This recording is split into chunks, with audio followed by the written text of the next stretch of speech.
Бүгдээрээ нөө Аника хүлээж байв уу? Маш хурдан хугацаанд хэдүүлээ 200 мянган болсон байна. Мэдээж үргэлж дэмждэг. Та хэдээсээ урам авсаар өдий хүрсэн билээ. Өөрхнүүддээ зөндөө их баярлалаа гэдгээ хэлэх гээд та хэд маань үзэж эхлэхээс өмнө сэтгэгдэл хэсэгт зүрхээ үлдээхээ битгий мартаарай. Баярлсандаа зөндөө л юм ярьчихлаа. Ингээд шууд кинондоо орцгоё. Муу сүнсэнд эзэмдүүлсэн хүний биенээс сүнс зайлуулах зан үйл хийж байгаагаар кино эхэлдэг. Гол дүрийн охиныг Сонган гэдэг бөгөөд олны дунд Дагна гэдэг нэрээрээ алдаршсан. Нэг осондоо бусдаасаа онцгой чадвартай, чадварлаг удган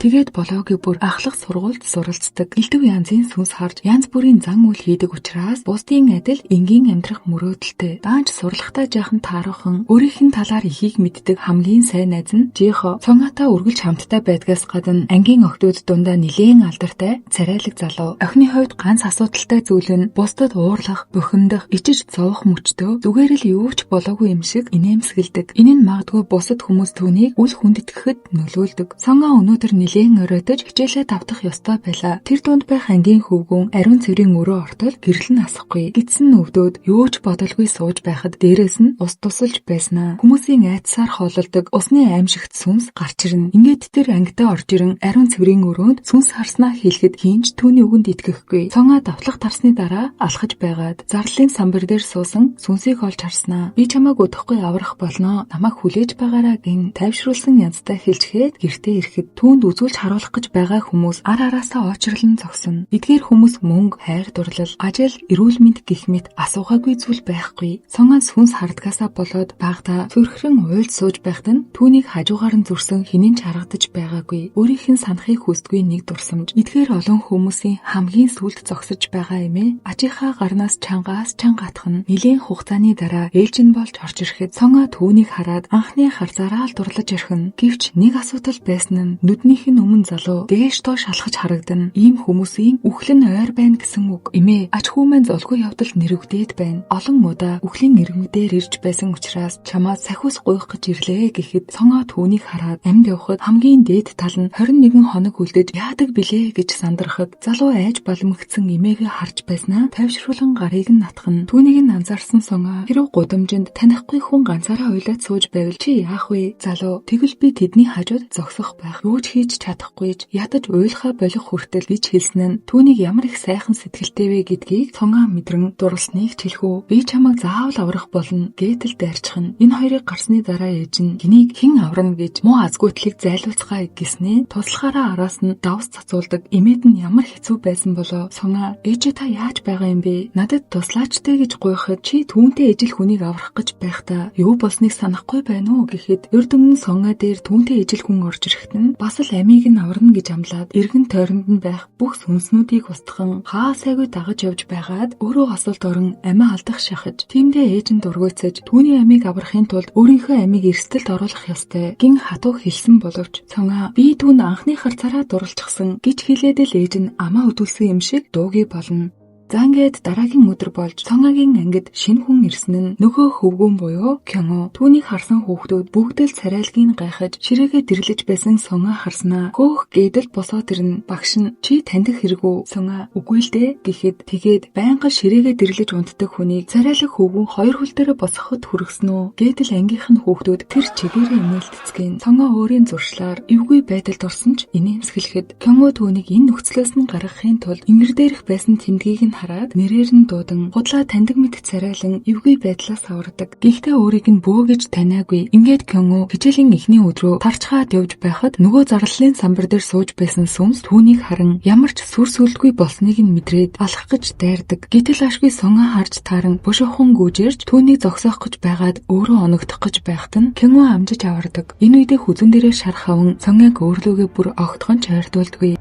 За нөгөөх ангийн дараахан хөвгүүн бас л гидсэн нөгөөрхөн 0 ортол хаалганууд нь бүгд түгжээтэй. Харин энэ яг л наашаа ороод ир гэж байгаа юм шиг аажмаар онгоодаг. Бүрүүнхээр твчих аргагүй байсан учраас ингээд л орхоос өөр сонголтгүй болон сууж байтал усны сүнс гарч ирэн түүний айцаар хооллон живүүлж орхино.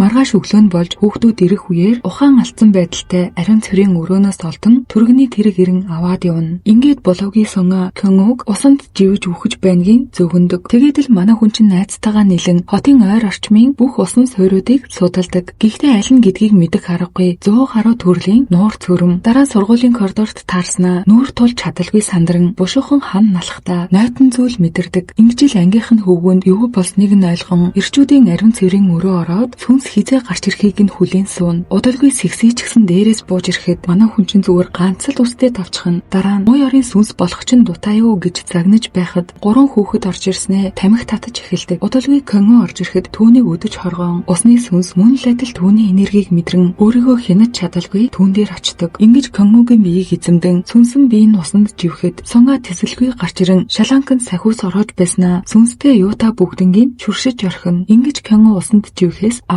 Гэсэн ч тэр үед ухаанаа алдчихсан байсан учраас өөрийг нь сонгоо аварсныг ч мэдэлгүй өнгөрдөг. Энэ хэдийг ангийн багш нь барьж аваад нэгнээс нь уучлалт гуйлган та хэд тамхи татсныхаа дараа усаар бэлдэж тоглоо юу гэд 7 хоногийн хугацаанд цэвэрлэгээний ажилд алган шийтгдэг. Энэ хоёр сургуулийн гадна талыг шүүрдэж байхдаа сонгоог өөрлөгөө бүр огтхон чойртуулдаггүй. Манай хүн тоож байгаа ч юм байхгүй. Түүнийг амьд үлдсэнд нь л их баярлана. Нөгөө гурав нь өөр газар цэвэрлэх бөгөөд нөгөө л тамхиад татсаар тэднийг ажиглаж байсан галын сүнс ганц тохиодол унтарсан тамхины ишийг асаан гинт байх цаасан хайрцагнууд руу хөөргөн гал тавьдаг. Гэхдээ аз болж сонгоо түүнийг байгааг мэдэж авдаг. Сонгогийн ээж нь охиндоо бол амь. Манай хүнч бас нилийн ирэх. Ээж нь түүнд санаан зовсондоо нилийн олон сахиус хүнээр бичүүлээд аваад ирчихэж сахиус бас амар олдохгүй. Энэ хүн л бичиж чаддаг. Сонгоо ганцаараа нэг өдөр очиж түүнээс гуйсан боловч өгөөгүй. Харин ээж нь сэлмээрээс үрдүүлж байгаад л аваад ирчихэж үүнийг сонссон охин ээжигээ чангаас чанга тэрвэрнэ. За ингээд дараагийн өдөр болж Кёнгу өөрлөгөө алхам чойртуулахгүй. Манай хүн сахиуснуудаа яаж хийхээ мэддэгвэ. Ангидаа орж ирснийхаа дараа байдлыг анзаарсан найз нь намайг анхааралтай харж бай. Кёнгугийн ширээн дээр очисноо худлаа бүдэрч унан утсыг нь авч чаддаг. Кёнгу амжилттай болчихсон сахиусаа утасных нь ард хийх гэж байхад багш нь орж ирэн хүүхдүүдийг суулгана. Учир нь Кёнгугийн эмээ ангийнх нь хүүхдүүдэд 100 өгөхөөр ирж сонгооч баригдахаасаа айн нуугдаж ядана. Буданы билууга идэж дуусаа юугүй юу? Тарах хонх дугарч сонгоо түүний сахиусыг хийхээр хурдхан гүйж гарч ирнэ. Гэтэл айсандаа салгалаад хийж чаддаггүй. Найз нь араас нь гарч ирэн тусалж байтал Кёнгугийн эмээ энэ хоёрыг олоод харчихна. Үнэндээ утасны арын цэцгийг эмээн зурсан учраас Кёнгугийн утас болохыг мэдчихэж энэ хоёр олж авсан юм гэж хэлээд гэрт нь хүргэж өгч байхад эмээгийн бие гинэт муудана. Ачин эмээдээ санаа зовхоос гадна уцаа алга болгочихлоо гэхэд энэ хоёрыг хэлэлгүй эмээ нь олж авлаа гэд гаргаад ирдэг. Эмээж гэсэн үннийг хэлэхгүй байгаа болохоос биш сонгоог удган гэдгийг хараад шууд л мэдсэн. Мөн Кёнгутай найзалмаар байна гэдгээ хэлэн гэрлүүн хамтдаа явахаар болдог. За харин ангийнх нь хүүхдүүд Кёнгугийн талаар судалж байгаад өмнөх сургуульд байхдаа тэмцээн болгоноос алтан медаль авдаг. Алдартай сур харваач байсныг олж мэдээд тэгвэл яагаад манайх шиг ийм жижигхэн сургуульд ирсэн юм бол гэж цааш нь судалж байгаад өмнөх сургууль байхдаа дотор байраа шатаасан хэрэгээр хөөгцөн болохыг олж мэддэг. За ингээд сонгогийн найз нь эмээтэй хамт явж хүнс авахар болж манай хүн харин хувцас сольчгоод гэрт нь иргэн орж ирснийхээ дараа сахиусаа энд нууж амждаг. Нэрээ сонгогийн найзыг Жихо гэдэг. Тэрээр эмээтэй махны дэлгүүр орж ирэн өөрхийн минь мөнгөнд дутсан бололтой төрөвчөө хараад зогсож байхад нь эмээ би мах иддэггүй зөвхөн ургамлын гаралтай хоол иддэг гэд хөөрхөн аргалжхан. Сонгоо харин энд нөгөө хідэн сахиусаа нуусаар Кёнгу бүлээн ус өгөхөд хөөрхөн юм бэ гэж өхөөрдөн дургуйг нь хүргэж аван тэгвэл болохгүй юу гэж усаа булаацалдаж байгаад эргэж харахтаа л харц тулгарчихна. Ингээд хэсэг хугацааны дараа нөгөө хоёр ч орж ирэн энэ дөрөв хамтдаа хоололдог. Тэгэхдээ Жихо Кёнгуд нөгөөх нь иймэрхүү зүйл мэдэхгүй бөөр гайхчихсан. Хөөх юм уу эмээд нь л их сайхан байдаг. За ингээд энэ хэд маань маргааш сургууль дээрээ иртэл Кёнгуг бараг ноцтой алуурчин гих цуурхал тарчихсан байдаг. Хүүхдүүд энэ сургууль дээр гал тавьчихвал яана гэж айцгаан бараг гэмт хэрэгтэн харчихсан юм шиг бүгд л түүнээс зүгтацгаан. Кёнгугийн талаар үнэн Йоханда тодорхой болох байх. Манай хоёр түүний талд бат зогсон. Бүр хөөгөөд байхад явахгүй гэж мэд. Гэртээ ирснийхэн дараа нэмэн сонгоод хоол аваачиж өгнөгийн гарахт нь Кёнгугийн санаа зовон араас нь дахтал эмээ нудган бүсгүй дээр ирэн баригдана. Гэхдээ түүнийг сонгоо гэж төсөөлөөчгүй. Бусдын адил шунал хуурмаг бөөл гэж бодсон. Ингэжэл түүн рүү уурлаж байгаад гарсны дараа манай хүн тэндээ таг гацж орхино. Яагаад гэхээр энэ удаад Кёнгуг галт шатан үхэн гэж зүгэнсэн байдаг. Ингээд дараагийн өдөр болж Кёнгуг ангидаа орж ирэхэд нь ангийнх нь хүүхдүүд шивэр авир гэж байснаа чимээгүй болж түүн рүү ширтгэцгэн. Мэдээж ийм нөхцөлд яаж тэсгэв? Цэвэрлэгээ хийхээр гарч явахдаа Жихото таарна. Гэтэл ядаж ганцаараа хог хаягдлын өрөөнд орж ирэхэд нь энэ үед Сонга түүнийг гарсныг мэдээд араас нь явж байхдаа сахиусыг шалгахтал нөгөө хүн нь албаар буруу биччихсэн. Харин агуулхад аль хэзээ гал авалзан галын сүнс түүний ухаан бодлыг эзэмдэж орхино. За манайхаа нэг зүйлийг хэлэхэд YouTubed их хэмжээний галын дүрс оруулж болдгүй юм байна лээ. Кинон дээрээ бол улаан гал оволцож байгаа шүү за. Энэ мөчид Кёнгу үхэн гээд бүр шийдчихсэн. Тэмцэхгүй байж байхад нь Сонга ганцаараа гадна хаалгыг эвдлэн орж ирээд хөвшлэгтэй давс цацан сүнсийг түр зогсоосон ч буцаад л гараад ирнэ. Ийм хэцүү нөхцөл байдал харин Жихо гарч ирснээр ашгүй галыг унтраадаг.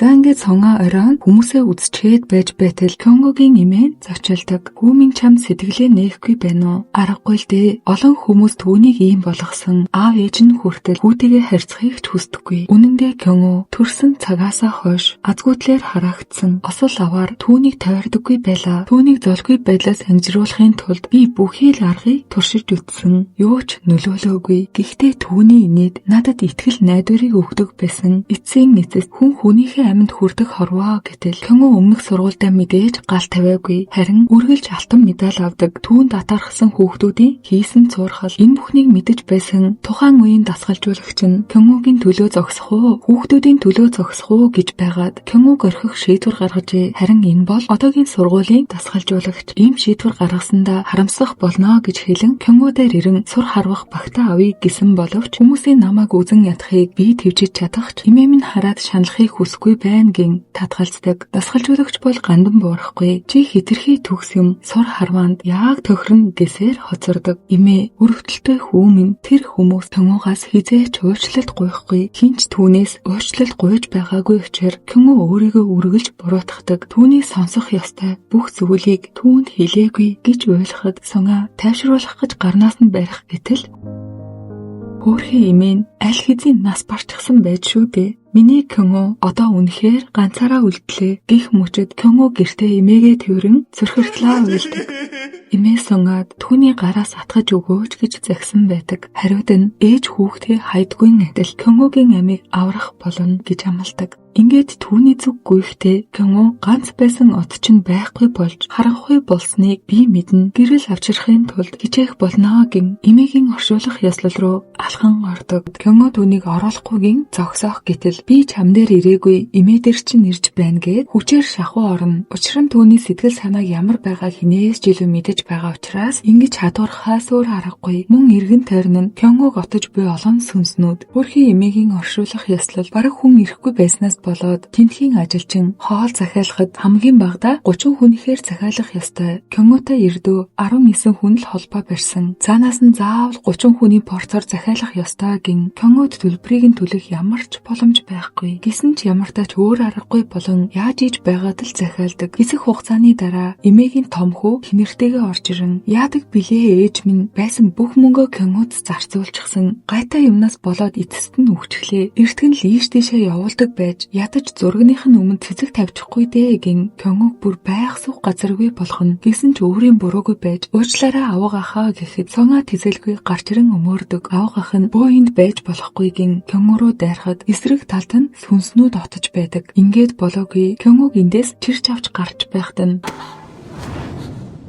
Жихо ирэн зогсоосон байдаг. Ингээд эмээгийн стандарт өрөөнлөө оруулан оршуулах ёслолж хэвийн явагддаг. За яг энэ үед Сонгагийн ээж нь хэсэг бүлэг хүмүүстэй сүнстэй байшин дээрэн зан үйл хийж байхдаа хараагдсан сүнсэнд цохиулан гэмтэл авдаг. Сүнсийг бүрэн хөөгөөгүйгээс болоод өөрийн хүсэлтээр эзэнд нь буцааж мөнгийг нь өгдөг. За энэ бүсгүй бол манай киноны хар дүр. Гудамжинд дугуй унж байгаа хүүхдийг хараад зөрж өнгөрөх төдөд ямар харамсалтай юм бэ? Дугуй шин юм гэж хэлэн эргэж алхаад л хажуугаар өнгөрч байсан машин нөгөө хүүг дайрч орхино. Энэ бүсгүй бүхнийг мэдэж байсан хэрнээ хүүхдийг авраагүй. Түүний ирсэн газар нь хаана гэж нөгөө сүнстэй байшин түүн үсээрээ өргөл барьц өгөн өөрийн цусаараа ундаалж муу сүнстэй хамт очиногийн шившлэг хүртэл хийсэн ёстол муу ёрын нэгэн байж Ингээд Жихо Кёнгод санаа зовон гэрт нь хүргэж ирдэг. Түүнд нэг охиноос үргэлж сөрөг зураас ирдэг бөгөөд энэ удаад эмээ чинь нас барсан гэлөө ашгүй дээ. Чамаас чөлөөлөгдчтэй. Үүнийг хараад өөрт нь ямар хэцүү байсан гэж гэртээ орж ирснийхаа дараагаар байхгүй болчихсон эмээгээ сангалзан уйлна.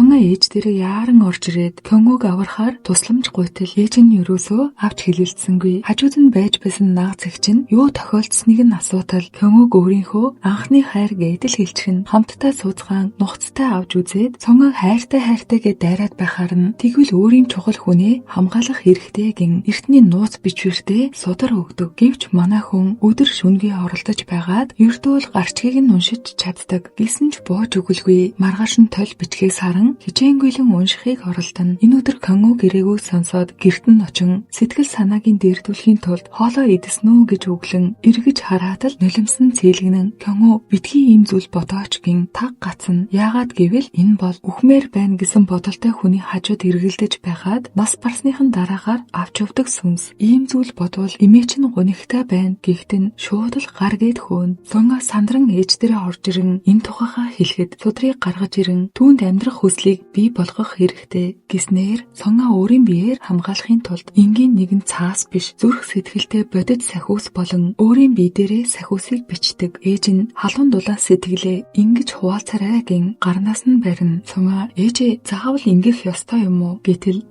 нэрээ анхны хайр чинь билүү? Нэрээ ингвэл ичих байх. Гэтэл манай хүн үгүй дээ ээжээ энэ бол хамгийн сайн арга гэд дуртай байгаа гинэ.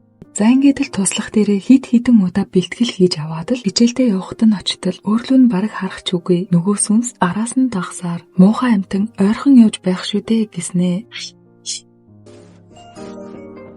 Дараа нь автобусын дотор орж ирэн хажууд нь суух гэтэл өөрөөс нь зүгтаад Жихогийн дэргэд суучдаг. Манай хүнч суудлаа салин ард нь нэрээд гараа хүргэхэд найзынхан царайгээ харин нөгөө сүнс аажмаар холдох нь харагдана. Кёнгог эргэж харан юу байсан бэ гэхэд аливаа хуруугаараа цохин таагаарэ гэж мэгээд яаж ийж байгаад л хүрх гээд зүтгэн. Ингэж эднэр ангидаа орж иртэл ашгүй Кёнгогийн талаар цуурхал зөвтгөгдөн. Энэ талаар худлаа мэдээлэл тараасан хөвгүүний ангийн хідэн хүүхдүүд бол байрч идэн. Буруу мэдээллийг зассан хүн бол нөгөө дасгалжуулагч. Цонга ашгүй чамайг буруу ойлгохооргүй болчихлоо гэж далимдулан гарыг нь барихад болиулах гэж цогсон биш. Нөгөө сүнс чинь холдож байх нь харагдана. Цонго дахиад гэж байснаа сайн байна гэд нэг хөөрхөн инээн. Биеийн тамирыг хижил орж байхдаа хүртэл яаж ийж байгаад л урд нь очихно. Тэгснээ бас намайг уучлаарай гэд далимдуулаад байгаамаа. Найз нь ойрд яагаад байгаа юм бэ гэж гайхсан ч ямагт Цонгагийн талд манай хүнч түүнд бүхий л үсээ ярьдаг. Ингээд хичээл тарж Кёнгог гэрлүүгээ явж байна гэж бодоод тагтал эмээгийнхээ газар ирсэн байдаг. Хамт байхдаа жаргалтай байснаа хэлэн уйлж нөгөө сүнс чинь улам холдох нь харагдана. Тэгээд бүр байт харваагаараа хичээллэж эхлэн харвах бүртэн нөгөө сүнс холдсоор Цонга бүр хагартлаа баярлана. Гэхдээ өөрийг нь хитрхи их дагаад байгаа учраас Кёнгог түүнтэй уулзан яагаад байнга дагаад байгаа юм бэ гэтэл Цонга үгүй дээ зүгээр л чиний байгаа газар байж тараад байна гэд бүр гүрийчхэн. Тэгснээ чамд харуулж байхад сайхан байдаг бололтой гэхэд Кёнгог энэ мөчөд үнэхээр дуртайгаа хэлэхэд манай хүн үлмийгөө өргөн түүний толгойг аяархан нилэн инээмсэглэхэд Кёнгог сая нэг энэ үйлдэлүүд нь өөрийнх нь төлөө байсныг ухааран түүн рүү ширтэх энэ мөчөд нөгөө сүнс чинь ор мөргий алга болж орхино. Цонга маш ихээр баярлан цохороо гэтэл Кёнгог гарыг нь атгаж аван инээмсэглэдэг. Эндээс эхлээд л энэ хоёр хөөрхний дурлал эхэлдэг. Цонгагийн ээж нь охинтойгоо нөгөө сүнстэй байшинд хидэн удаа очин эргэж тойрдог. Яагаад гэвэл ийшээ орсон хүмүүс учир битүүлгээр үхдэг. Тэмдээч ээж нь зүгээр ингээд орхихыг хүсэхгүй. Мой орын сүнсийг зайлуулна гэж бодож байгаа. Энэ хоёрыг байж байхад хоёр хөвгүүн орхигдсан байшинд орохоор шууд дамжуулалт хийн эргэцгээдэг. Гиснээс би 10 жилдээ ангийнхаа хүүхдүүдтэй яг ингээд явж байсан. Бичлэг хийгээгүй ч нэлээд олуулаа. Гэхдээ юу ч олж хараагүй л дээ. Хэрвээ та хэдэд бас тийм дүүх байгаа бол комент хийсэх бусдтайгаа хуваалцаарай. За нөгөө хоёр чинь явсаар үүдэн дээр нь нэрээд Цонга болон ээжтэй таардаг. Тэгснээ энэ харж байна уу? Бөө байгаа биз дээ. Гэхээрэн сүнстэй гэдг нь үнэн гэдэл бичлэгээ зогсоодгүй. Тэгэхээр нь Цонга ээжийнхээ сэлмээр энэ хоёрыг айргаад л хөөгөөд явуулчихна. Энэхүү хэсэг хугацааны дараа энэ хоёр буцтал нөгөө хоёр хүүхэд чинь Яваагийг хүлээж байсан байдаг. Бичлэгээ хийн байшин дотор ороод газраас бөгж олж авсан найз нь салгалаад зогсож байхад гинэт хаалга хаагдан нүд нь улаанаараа эргэлдэж байснаа найз руугаа дайрдаг. Цонгагийн ээж нь хэрвээ чи өөрөө байхгүй нөхцөлд чиний оронд тэр хөвгүүнийг хамгаалахаар яг л хүн шиг нүд хамар уруултай сахиус болохоор зүйл хэрэгтэй гэхээр нь өрөөнөөсөө хайж байгаад уруул өнгөлөгч олж авдаг. Дараа нь кинотой уулзаад яаж өгөхөө мэддэгвэ. Хажууд нь гүйж ирэн ойртоо гадаа цаг агаар их хуурайшилтай байна. Уруулч нь хагруул чигшүүлээрээ гэж шулханж байгаад л өгчхөн цааш явж байхдаа ичиж үхэнгээ алдаж байхад нь энэ хоёр зүгээр эсхийг нь шалгаж байгаад кино төрүүлж хүрэх зуур манай хүн Жихог болоход гарнаас нь бариад авчихна. Ингээд л энэ гурав ангидаа орох гэж явж байхдаа цонга бяцхан хүүхдийн сүнс олж хардаг. Энэ мөчтөө манай хүн айсандаа өөрийн ирэхгүй л киногийн зангаанаас тас зуурчихсан. Киноч өөрөө баярлаад байгаа юм биш үү? За харин нөгөө сүнстэй байшин руу орсон хоёр хүү ухаангүй үхэх сэххийн наан оройн сонга ээжтэйгээ ирэн өгөөш бэлдэн цонхоор шидэж сүнсний бөөгнөрсөн хэсэг хар энергийг барьж авдаг. Харин нөгөө шулан бүсгүй кино дээр ирэн эмээгийнх нь бууханд байсан зургнуудыг урдаас нь шидэн хэр удаан танаа гэр бүлийг чамаас хамгаалах ёстой вэ гин кино зургийг түүж авахдаа муухагаас хамгаалах тарин бичсэн байхыг олж хардаг. Ингээд болоогүй нэг гараараа нүдийг нь таглан нөгөө гараараа кино руу давс цацдаг. Муу зүйлийг зайлуулах гэж тэр ингээд дараагийн өдөр болж сүнстэй байшингийн өмнөх бичлэгийг ангийнх нь хүүхэд нь олж харчгаад цонгааг сэжиглэн шалгаж үзэх гэж байхад нь кино ирэн өмөөрөөд чи яагаад өөрийгөө бөө биш гэж шууд хэлэхгүй байгаа юм? Залууруу дайран бөө гэж юу байдгийг чи мэдэх юм уу? Гин хар бараан дурсамжаа санана. Тэд бол алуурчид гэж хэлэх нь цонгаад ч мөн адил хүндхэн тусдаг. Гэхдээ Жихо цонгааг ийм байдалтай байгааг нь харж чадалгүй. Кинодэр ирэн хідэн сум харуулцгаая гин байт харваны талбайд гарцгаана. Гэхдээ Жихо өмнө нь хизээч харуулж байгаагүй. 2 удаа алдаад өөрийгөө сонгоод сайн гэснээ. Түүнд тэгж хатуу хандах хэрэггүй гин байгаа. Тэг голд нь нондог. Энэ орой сонга ээжтэйгээ нөгөө газар очичхоод буцаж байхдаа кино үнэхээр бөөг үзэн яддаг бололтой гин сэтгэлээ удлаад явж байтал түүнтэй бүр яг таарчихдаг. Ээж нь кино гэдгийг мэдээд тэгвэл урагшаа чигээрээ явцгаая гэтэл араас нь дуудаж ирээд уучлаарай та нөгөө бөө мөн үү? Манай найз өнөөдөр сургууль дээр хэцүү байдалд орчхоод байгаа юм. Хүмүүс түүнийг чамтай андуураад зургийг чинь авч болох уу? Гэхдээ манай хүн уяраад ухаанаа алдан заа гэхэд нь ээж нь болиулдаг. Киноч сонгаруу уулзаж уучлалт гуйгийн зурвас хэлхийн золтоол баригдчихсангүй. Ингээд манай хүн цааш явж байхдаа усан нүдэлцэн явж байтал ээж нь шилэн лангуун дотор байсан хувцсыг харан хөөхөн байна уу гэснээ өмсүүлээд тийм байна. Үнэхээр хөөхөн байна. Бодоод үзтээ хүн алд зөвхөн бага өмсгөрөөл супер чадвартай болдог. Тийм биш гэж үү? Хурдхан түүнрөөгүй. Сонгаач ээжээ танд хайртай шүү гин тэрч аваад л гүйлээдээ. Ингэж кино цэцэрлэгт хүрээлэнд хүлээж байгааг мэдэн яран гүйсээр ирдэг. Энэ хоёр уулзан кино чин сэтгэлээсээ уучлалт гуйгаад зогсцохож байтал цахилгаан тасран гэрэл унтарч юу ярилцгаа мэдэхгүй твдэн сууцгааж байхад эргэн тойрон нь хаа сайгүй сүнснүүд цонаа харанхуйгээс ичнээн их айдгаа хэлэн анх ээжтэйгээ таарсан өдөр гарнаас нь натхан тайтахруулахад хүний халуун дулаан сэтгэлийг анх удаа мэдэрснээ хэлэн гарнаас нь натгаад харж байна уу? Тийм байгаа биз гэхэд кино бөөд яагаад дургүй болсноо хэлдэг. Нөгөө шулам шиг бүсгүй багаас нь эхлээд л зовоодог байж өөрийгөө муу ёрын хүүхэд гэхэд цонгаач тэсэлгүй тэрээд авчихна. Энэ хоёр маань ичсэндээ нэгэн рүүгээ ихцэлж харж ч чаддаггүй. Ингээд дараагийн өдөр болж Жихо бүр нүдэндээ ч итгэсэнгүй. Энэ хоёрыг хамт явахыг хардаг. Заашгүй эндээс эхлээд хэдүүлээ. Кёнгог инээж байхыг харах юм байна л да. Готгонсон шар охин гарч ирээд л амьдралыг нь өөрчилж өглөө шүү. Өнөөрөө манай хүн нөхөөх сүнстэй байшинд ирэн ээжтэйгээ зан үйл хийх байсан. Даанч ихч ажилтай байсан учраас өөр хүнтэй хийхэр болон төрүүлээд байшинд ирж байхдаа нөгөөх шулан бүсгүйтэй таардаг. Харамсалтай нь манай хүн түүнийг хамт ёслол хийх гэж байгаа хүн нь төрүүлээд ирчихэж гэж бодоод шулмын занганд орон хамтдаа ёслол эхлүүлдэг. Бүсгүй мэдээж анханасаа юу болохыг нь сайн мэдэж байсан.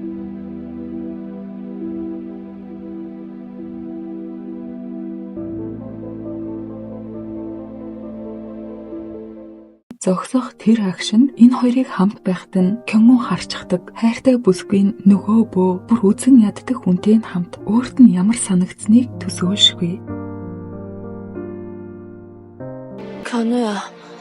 Ингээд тэрээр энэ газрыг орхиж явахдаа өмнө нь очиж байсан бөөг Сонга гэдгийг мэдээд би азгүйтэл тундаас одоо л аз жаргалтай болно гэж бодтол энэ зүгээр л мөрөөдөл байж гэж сэтгэлэн шаналн алхасаар гэрийнхээ ойролцоо ирээд үргэлж ам мөрийдэг гуравтаа тааран юм дууралгүй зөрж байхад нь чи намайг үл тоолоогийн нэг нь өшгөлөө дунгайчдаг цөхөрч туйлдсан Кёнгу яагаад би гэж ярьлан энэ гурвч бүр гайхаж орхин харин Сонга түүний араас иртэл Кёнгуг чиглэн сүнснүүд цугларч байдаг. Манай хүн түүний өмнө нь очин шархсан гарыг нь хараад атхан уучлалт гуйж байгаад төвчээр нь алдран эргэж хараад нөгөө мөс сүнснүүдийг доос цацан хөөхөд энэ үйлдэл нь Кёнгугийн хувьд асар их хүнд тусдаг. Сонга хичнээн тайлбарлахыг оролдсон ч өөрчлөлтийг нь ердөөч хүлээж авсангүй. Тэгэхээр нь дахиад ердөөл 5 хоног юу ч тохиолдсон бай. 5 хоног миний хажууд байчих гэж хүсдэг.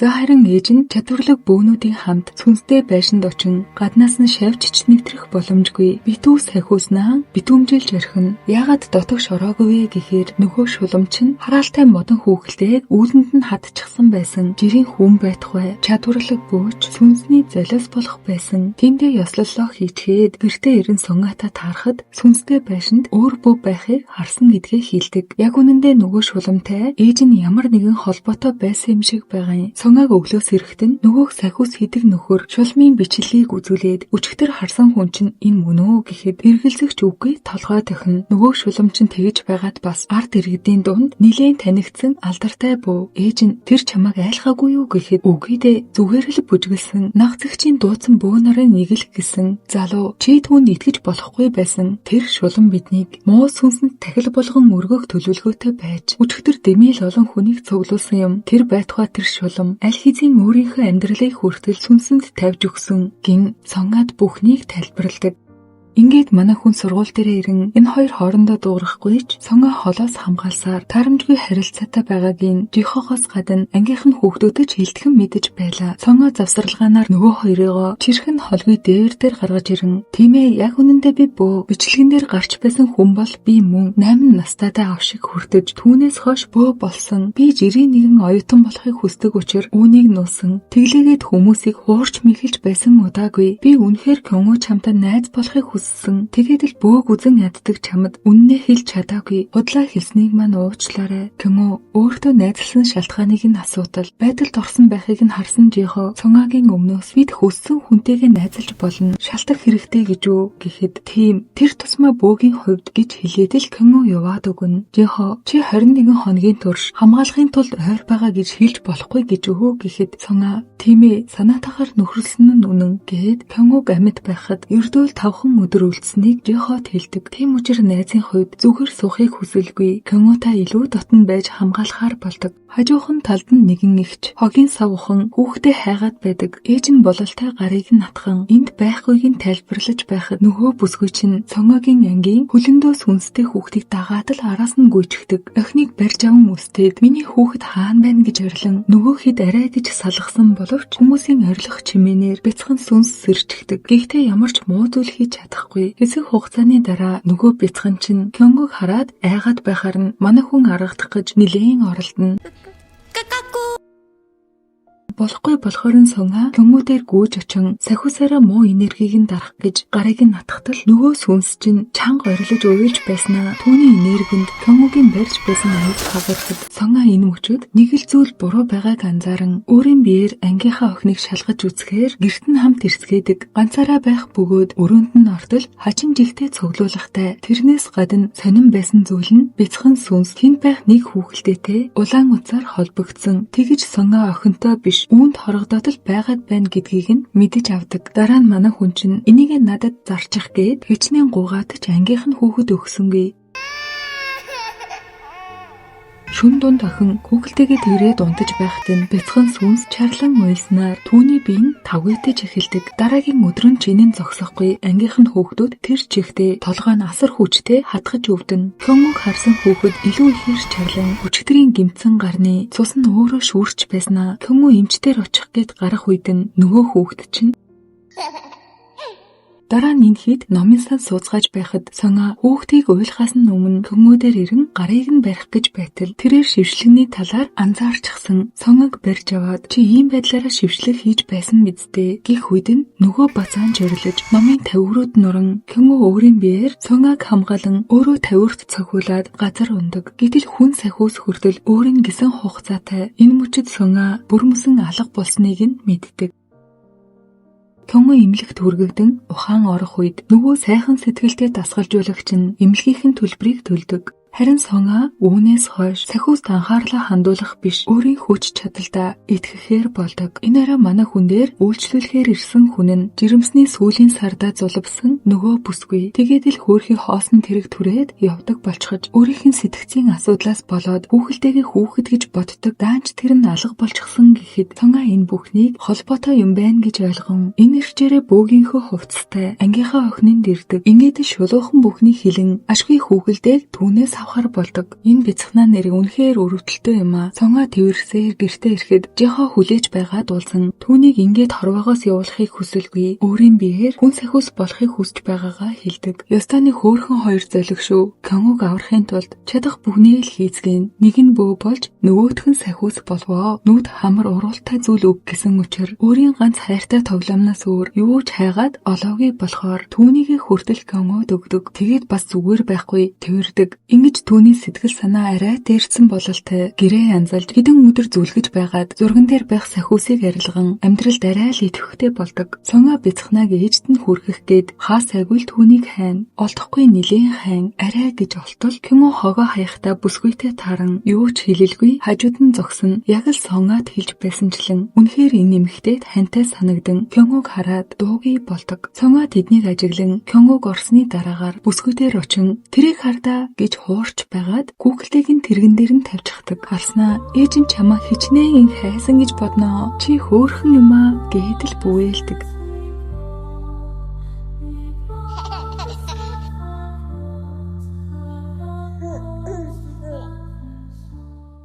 Тэдний явсны дараа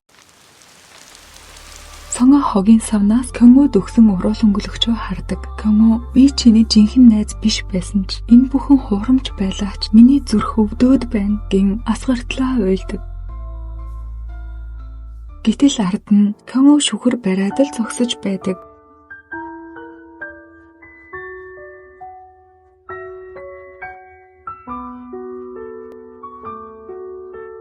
За эндээс өмнө юу болсон бэ гэхээр Кёнгө уруул өнгөлөгчөө хайсандаа харамсан буцаж гарч авах гэж байхдаа Сонгог харж тэгээд л хажууд нь очин шүхрээ дэлгээд гэртээ оруулж ирсэн нь энэ байж халуун цай хандалж өгөн ханиад хөрөхий гэж санаа тавьж дулаан хувцас авахар цааш явахт нь Сонгоо сахиус биччихсэн байсан зургнуудыг олж анзааран бүгдийг нь аван харж байтал Кёнгө харан ирснээр манай хүн үүний хэн бичсэн юм энэ бол сүнсийг хөөх шившлэг юм тэглээгээд хүний нүүрэн дээр бичиж болохгүй Кёнгө тиймээ би мэднэ. Тиймээс би бүгдийг устгасан. Тэглээгээд устгах юм шиг байна уу? 49 хоног нь өнгөрсөн бол өөр хэрэг. Энэ бол тамийн хаанаас үхэгсдийг хараахыг гуйж байна. Эмээг чинь там руу илгээх хүчтэй хараал. Үүнийг арилгаад ч хангалтгүй гин Сонгоо байдгаараа сандрна. Кёнгө түнд үнэхээр дургүй учир гайхаад байх ч зүйлгүй байлаа. Эдгээрийг зурсан хүн нь өөртөө нь бүжиглээд байсан хүн гэдгийг хэлэхэд тэр шулмыг зариудаар өөртөө нойрцсныг мэдээд өөрийн ирэхгүй нулимс нь асгарна. Кёнгө чи түүнтэй тийм дотн байсан байж яагаад надад сайхан хандсан юм? Та хоёр надаар тоглохыг хүсэе юу? Намайг ганцхан удаа тавьж болох уу? Гин гарыг нь натхан өмнөм сөхрөөд тэнгэр ба газрын дагн намайг тавьж явуулаач гэж гуйхад Сонгоо асар их хэцүү санагдан түүнийг хаян гарч явахдаа чи надад итгэхгүй ч байж магадгүй. Гэхдээ би тэр хүнтэй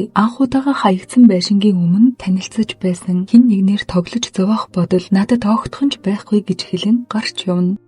Жохо ангийнхаа охинтой хичээлээ давтаж сууж байгаад Кёнгог олж харан араас нь дагтал нэг байшингийн өмнө ирэн орч зүрхлэхгүй зогсож байхад машинтай хүн ирж тааран Кёнгог хараад бушуухан бууж ирснэ. Миндийн зөрөөгүй чи энд юу хийж байгаа юм гэж муухай ашиглахад энэ нь Кёнгогийн аав байж таардаг. Тэгснэ түүнээс зөвшөөрөл авч ирсэн юм уу? Би бөөтөө ярилцмаар байна. Одоо яв. Кёнго би өөрийнхөө тухай асуух гэж энд ирээгүй. Эмээгийн талаар гэж хэлж дуусаагүй аав нь чи ээжийн минь талаар яаж дур дурдж зүрхэлж байна гин жигшиж чөтгөр шулам харсан аятай хүүгээсээ зайлсхийн. За харин Сонга эмээгийн буухан дээр очин шалгаж үзэж байхдаа нөгөө шулмыг сахиус нуусан болохыг олж мэдээд ээж дээрээ ирэн сахиусыг үзүүлээд хурдхан ариусгах хэрэгтэй байна гин нөгөө хүний хийснийг хэлэхэд ээжийнхэн царай ховс гэдэл явчихна. Харин энд Кёнго нөгөө бүсгүйтэй уулзаж чадаж зурган дээрх сахиусыг цэвэрлээд өг гэхтэн тэр ямар нэгэн буруу зүйл хийсэн учраас би ийм зүйл хийсэн чи намайг юу хийдгийг мэдэхгүй бололтой золгүй байдлаас хамгаалах учиртай гэснэ. Нөгөө хар сахиусаа Кёнгогийн духан дээр нааснаар гэртэн байх хамгаалагч сахиусыг мэдрэн Кёнгогийн зөрөгтэй байгаа шалтгааныг олдог. Хэсэг хугацааны дараа энэ хоёр гарахдаа Кёнго яагаад ч юм дуулууртай болчихсон. Харин Жихо тэднийг гарч иртэл гадаа хүлээж байсан байж гэхдээ яаж машиныг гүйцэхөө дээ. Сонга энэ үед нь хараалыг арилгах сахиусаа бичиж дуусан шатаагаад хар сахиусыг ямар ч хүчгүй болгож орхино. Асар их хүч зарцуулсан учир ямар ч тамиргүй болчихсон. Тэд Сонгаг сайн байлаа гэж магтан өрөөндөө орон амрах гэж байтал Жихогоос өчнөө дуудлага ирчихсэн байдаг. Нөгөө шуламж нь Кёнгогийн гэр сахиусыг цэвэрлэнэ гэж худлаа хэлж ирчгээд заавал орох хэрэгтэй гэж гэхэд саяхан нас барсан хүнд тохирохгүй зүйл гэрт чинь байна гэж хэлэн түлхүүрийг нь аван орж ирээд хайсаар байж хамгаалагчийг нь олчихдог. За гэтэл ашгүй Сонга ирж тааран тоглоомыг гараас нь шүүрч аваад Кёнгод өгөн түүнд огтхон ч өгж болохгүй гин нөгөө шулмыг гарч ярилцгаая гэтэл урдаас нь бараг шоолон Кёнгоч түүний хэлснээр хөдлөөд байдаг. Эмээгийнхэн зургийг өгөн чи ганцаараа шатаах уу хамтдаа цэвэрлэх үү гэж хэлэхдээ зургийг аван Сонгаг гар гэдэг. Манай хүн урдаас нь чи хүнийг сайн удирдах чаддаг бололтой. Би ч бас юмсыг удирдахтаа сайн гэж хэлээд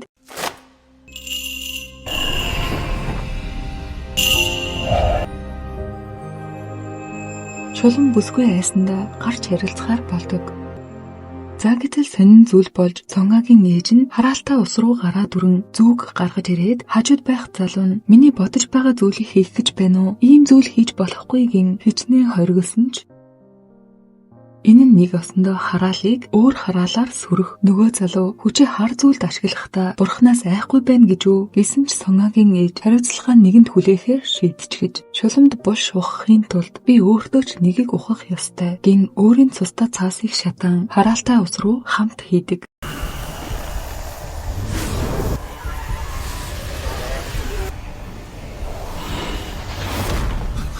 Энэ мөчид нөгөө хоёр гадаа гарan эмээгч тэр Кёнгогч тэр тарчлааж байсан мэдтэй зургийг цэвэрлэхгүй байсан гэхэд итгэлтэй байна. Тэдний хоёулангийн үгүй хийхийг хүсээв гэхэд Кёнго бүхнийг сонсон гарч ирээд Сонгагийн хэлсэн үнэн үү зургийг цэвэрлэх байсан гэдэг чинь худал уу гэд өөрөө түүнийг шатааж орхино. Шулам асаагуурыг аван чиний амьдрал их өрөвдөлтөй юм гэж хэлээд гарч явсны дараа Сонго араас нь нэрэн чи энэ цаг хугацаанд Кёнгог үхсэн гэж дууддаг байсан уу? Эсэн минь байгаа хүнийг яагаад ингэж дуудаад байгаа юм гэд ам асуун зогсож байтал Сонгагийн ээжин илгээсэн хараал тэдний зүг чиглэж байгаад шулмын бид явж орон чихнээс нь цус асгарч байхад Сонга залбираад гуй надад биш анхны ивент итгэгч бурхандаа намайг мэдэхгүй байсан гэж бодоо юу? Чи ивент итгэгч бурхандаа биш уцар сүнсэнд үйлчилж байсан тэрээр босч ирэн урдаас нь чимээгүй бай гэж хашгирч байгаад эргэж хараад явчихна. Одоогийн байдлаар Кёнгод амьд байх ердөөл 2хан өдөр би үүнийг л давчих юм бол бөө нараас үрд хол байж болно гин үүдэн дээр байх сүнснүүдийг хөөж байгаад явдаг. Харин Кёнго гэртээ шатсан зурагнаас үлдсэн хэсгийг нь авч өгөөд чи эмээгээ аварлаа. Өөрийгөө битгий үзэн ядмар байвал намайг болно гэснийг нь санан сууж байгаад Сонгогийн уруул өнгөлөгчийг дахиад олдог. За харин нөгөө шуламч нь сүнстэй байшиндаа ирэн гадна талд наасан сахиуснуудыг салган хаалганы завсраар дахиад нэг л хүн алах юм бол чи өгсөж муу ёрын бурхан болж чадна гэж хэсэг гуйж байснаа модон хүнийг аван сахиусыг нь арилгаж байгаад дээрээс нь өөрийнхөө цусаар арчиж байснаа толгойг нь таслан холоо гэгчин шидээд буцаагаад хаалганд нь хавчуулна. Тэгснээ энэ яаж байна? Хурдан өгсөхийн тулд над дээр ирээч гэж гуйсаар. За харин энэ хоёр Кёнгог холоос хамгаалах аргаа олцоход манай хүн сүнс харан алгаа ташхад хүн сахиус манд бушуухан хөрчихнө. Онцгой чадвартай найзтай байх чамар юм аа. Нөгөө охин чинь хідэн зураг үзүүлээд алинд нь сүнстэй байна гэдэл мэдээд авчихна. Дараа нь тамирын хичээл дээр сүнсний зураг авна гэд хідэн зураг аван сонгоод харуултал эхэндээ ганц нэгээрээ харагдаж байснаа сүүлдээ нүүргүй сүнснүүд маш олноороо харагддаг. Тэдний харц зөвхөн Кёнгог чиглэн. Ингээд чадлаараа жихороо дохио өгөн Кёнгог очин тэрч авдаг. Манай хүний ээж нь хэлэхдээ бүлэг сүнснүүд байх нь мастер ирж шинэ нүүр царай өгөхийг хүлээж байгаа гэсэн үг гээд энэ хэд зөсгөлж аваад л явдаг. Сүнстэй байрны өмнө нэрээд түүнийг ийм зүйл хийсэнд нь гайхаж зогсож байтал Сонга нүүргүй сүнснүүд ганц нэгээрээ тогтохгүй ойгоос бөөн бөөнөрөө гарч ирцгээе. Тэд өөрсдийн чадах бүхнээ хийцгээе. Нэг нэгээр нь устгадаг.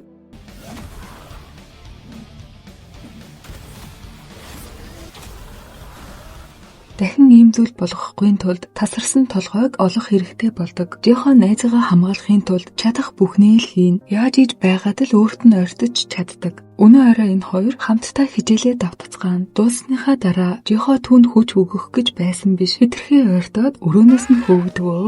Нөгөө хэд модон толгойгоо хайсаар ашгүй нэг олж авдаг.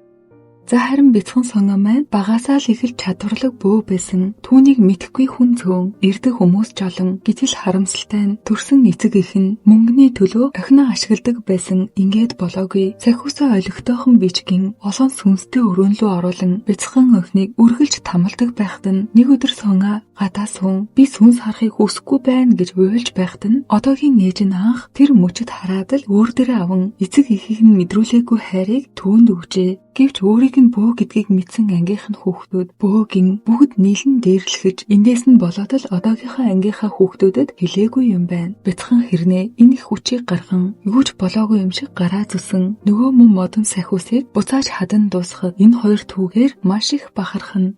Кёнгог Жихог сэрээгээд та хоёр намайг тэнэг гэж бодож байсан уу? Өчнөө л бөөтөө уулзаж байлаа. Сонга хэлсэн учраас л чи надад хүрдэггийн бүхнийг мэдэж байснаа хэлдэг. Жихо Сонга чамайг хамгаалахын тулд энэ бүхнийг хийж ирсэнд одоо л чи идэггүй. Гэхдээ маргааш болтол хүлээчих гээд тэрч байгаад уцаад хэвтэн. Ингээд маргааш нь Сонга дээр очиж ярилцах гэтэл манай хүн айсандаа бараг өөрөөс нь зугтчихна. Өнөөдөр ангийнх нь нэг хүүхэд ааваасаа болоод сургуульд ирээгүй. Зодуулахаасаа айн зугтаж байгаад очиж нөгөө байшин руу орчихдог. Удалгүй аав нь байшингийн өмнө очин энд байна уу гараад ир гэж ярьлан дуун цааш орон аавыгаа явчихлаа гэж бодон цайныг тайвшран гарах гэж байхдаа нөгөө бөгжийг олон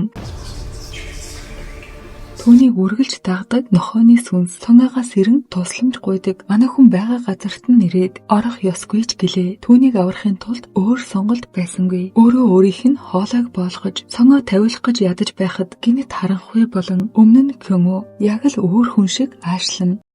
Хэдүүлээ өмнөх цаг хугацаа руу жоохон авцгаая. Энэ хоёр хамт хонож байхдаа Кёнгог Сонгог уйлсан талаараа хэлэн найзаараа алуулгангаа алдана. Гэхдээ энэ мөчөөс эхлээд энэ хоёрын нөхөрлөл улам бат бөх болон Сонгог ангиас гарсны дараа араас нь дагаж байхдаа энэ замыг орхигдсон байшин руу чиглэдэг гэдгийг мэдэн хамтдаа түүний араас гүйцгэн байшингийн үүдэнд ирцгээхэд яагаад ч юм хаалх нь онгоохгүй. Тэгсэн хэрнээ дотор нь Сонгогийн дуу гарна. Жихо маань наан нь энэ чулууг авах гэж бүр байдаг тамираа барна.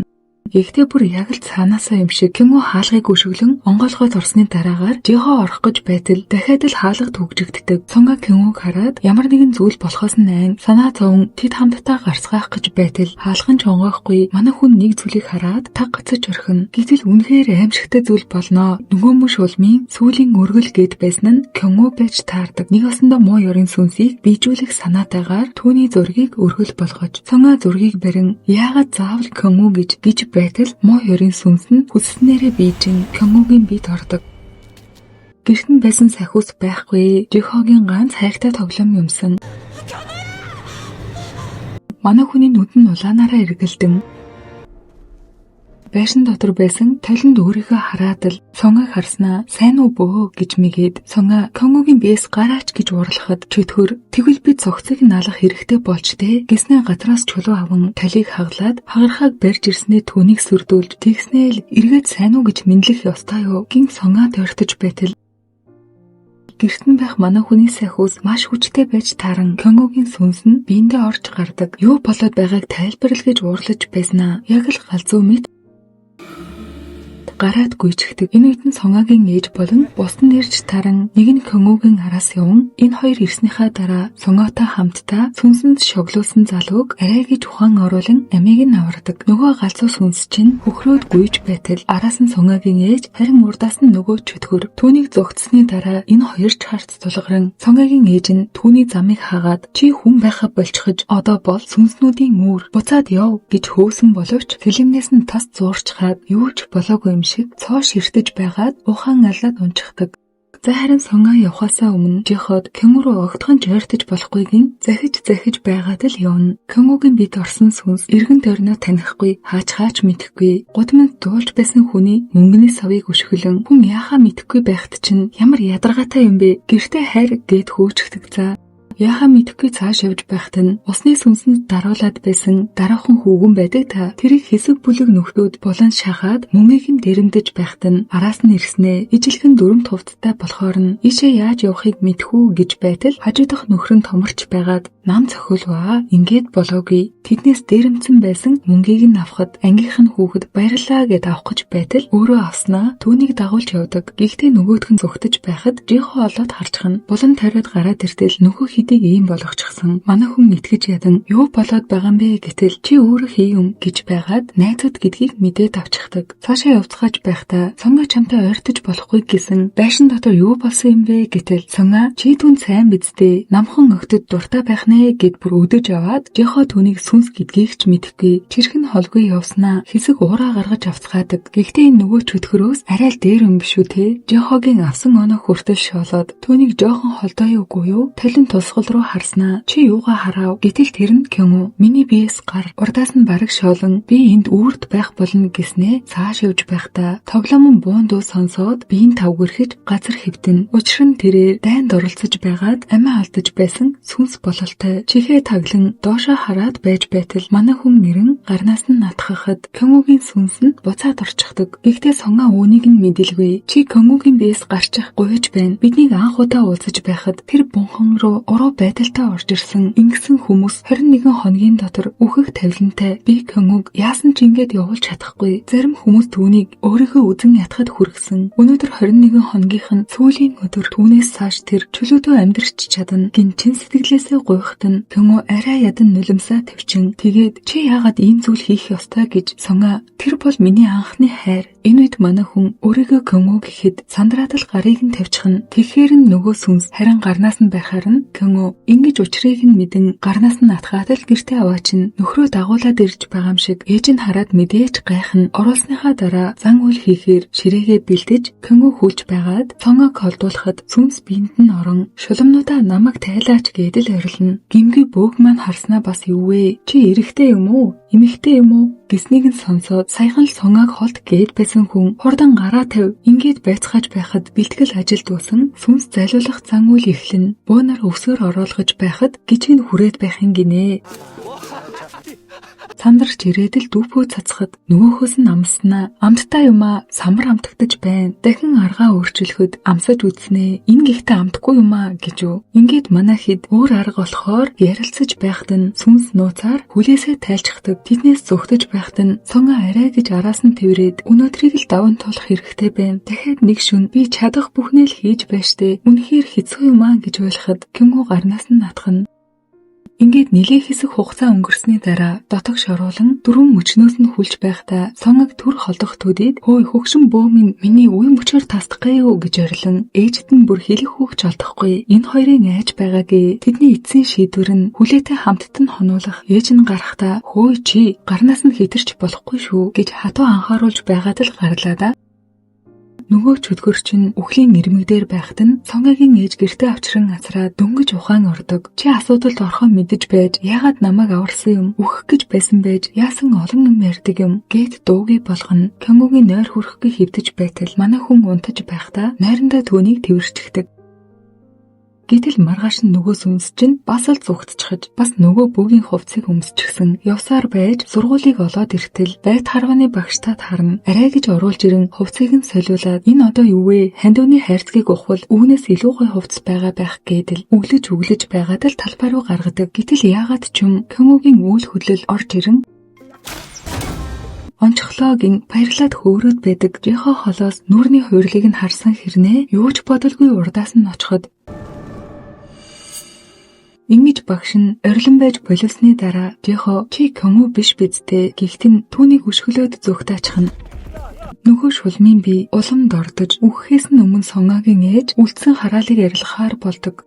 Сүнс яагаад ч юм сургуулийн эргэн тойрноор нэг зүйлийг хайгаад байдаг. Тэгэхдээ нөгөө галын сүнс харан муу ёрын сүнсэнд юу ч нөлөөлөхгүй харин ч бүр урдаас нь дайрахад ашгүй сонгоо хурж ирдэг. Манай хүн хүрх гээд хүрч чаддаггүй. Нөгөөх нь бүр зүгтаагаад алга болчихно. Арай гэж хөөсөлд нь нэг газар ирээд сүнс өөрийн нэрээ санахгүй болохоор нь бонгсүү гэж нэрлэдэг. Сонгоо хоёулаа нуугдаж тоглох уу? Сүнс тгий гэдэл хөдлөх гэтэл эндээ таг гацаж орхин. Манай хүн ч залтай учир буруу нэрээр дуудулан энд нь түр гацаачихад ингэж нэг Кёмүг олж авдаг. Гэхдээ сургууль дээрээ байгаад байдаг. Гарнаас нь барих ёстой. Гэрсэн сонгогийн ээж нөгөө шулмтай тусгаарлагдсан хараал арилгах зан үйл хийх гээд байдаг. Гэхдээ манай хоёр хин сургууль дотор ховжийг гарахаас айсангүй. Юу ч болсон гарыг гээд явж байтал нөгөө нохооны сүнсний эзэн чи яхаарахгүй боки гэж дуудсан. Гэхэд Кёмү сонгог өмөрөх гэж байгаа түүнтэй зууралдах үед нь жихо тэднийг салгах гэсэн биш. Муу ёрын сүнс дахиад л зүгтэж амжин. Сонгоо ангийнхаа хүүхд рүү ойртон тийм ээ боки сэлбэртэй хүзүүч зүүдэг цагаан нохой тэр үргэлж чиний эргэн тойрон байж чамайг хамгаалдаг гин бүхний хилэн гарч явдаг. Гэтэл ашгүй нөгөө мөс сүнсийг чинь багш нь зогсоочихсан байж удахгүй тэмцээнд оролцох ёстой. Гарын үсэг зурах хэрэгтэй болоод Кёмү тэгтлийг хүссэн учраас өөрөө хүчилж байгаад сонгогийн гарнаас атгахчихдаг. Ингэж гарын үсгээ зурж аваад энэ хоёр дээвэр дээр гараад ирчихэж Кёмү бонгсүүхтэй гэрээ хийсэн. Гэтэл манай хүн толны тусламжтайгаар түүнтэй ярилцаад байж сургууль дээр байх үед нь Кёмүгийн биеийг ашиглаж болно. Харин тэмцээний үеэр өөрөө байх. Гэтэл энэ санааг бүр сүнс санаачилж Кёмү би өөхөхгүй битгий санаа зов. Намайг ингэтлийг хамгаалдаг хүн байгаа юм чинь гээд сайн гэдгээ сонгоод хэлдэг.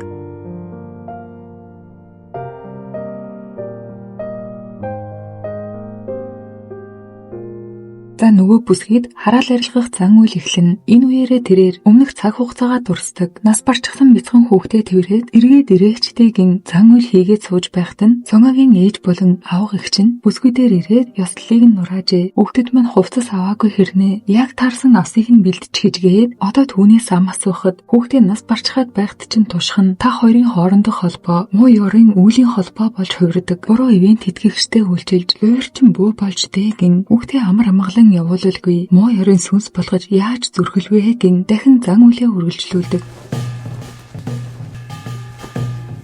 Сонгогийн ээж хамаг хүчээ баран ёслол дууссаны дараа нөгөө бүсгүй чинь бараг зүгээр болчихсон. Та миний төлөө ийм ёслол үйлцэндээ хизээ нэгэн өдөр харамсах болно. Гэхээр нөгөө хэд чинь залбирлын өрөөнд оруулах гэж байхад бүсгүй босч ирэн та хэдийг амаар байна да? Удгаан өөрийн сүсэг бишрэлээр төл. Бишрэл тийм ээ бишрэл та өргөлж үүний тухай ярьдаг байсан. Өрөвдөлтөй хурамч ээжийнхээ дүрийг хувааж авахыг хүсэж байна тийм үү? Ядаж байхад би түүний мах цусна. Харин чи миний хувьд юу вэ? Сүнс ээж үү? Би ивент тэтгэгч бурхнаа аль эрт хайсан. Одоо чи миний хувьд юу ч биш. Тийм болохоор миний мөнгийг ав. Гин энэ бүсгүй өөрийг нь хайсан гэж үзэн удагныг үнэхээр үзэн яддаг болчихож мөн түүнээс нь гадна сонгоогоор орлоосон гин өшөөрхөд байгаа юм байна.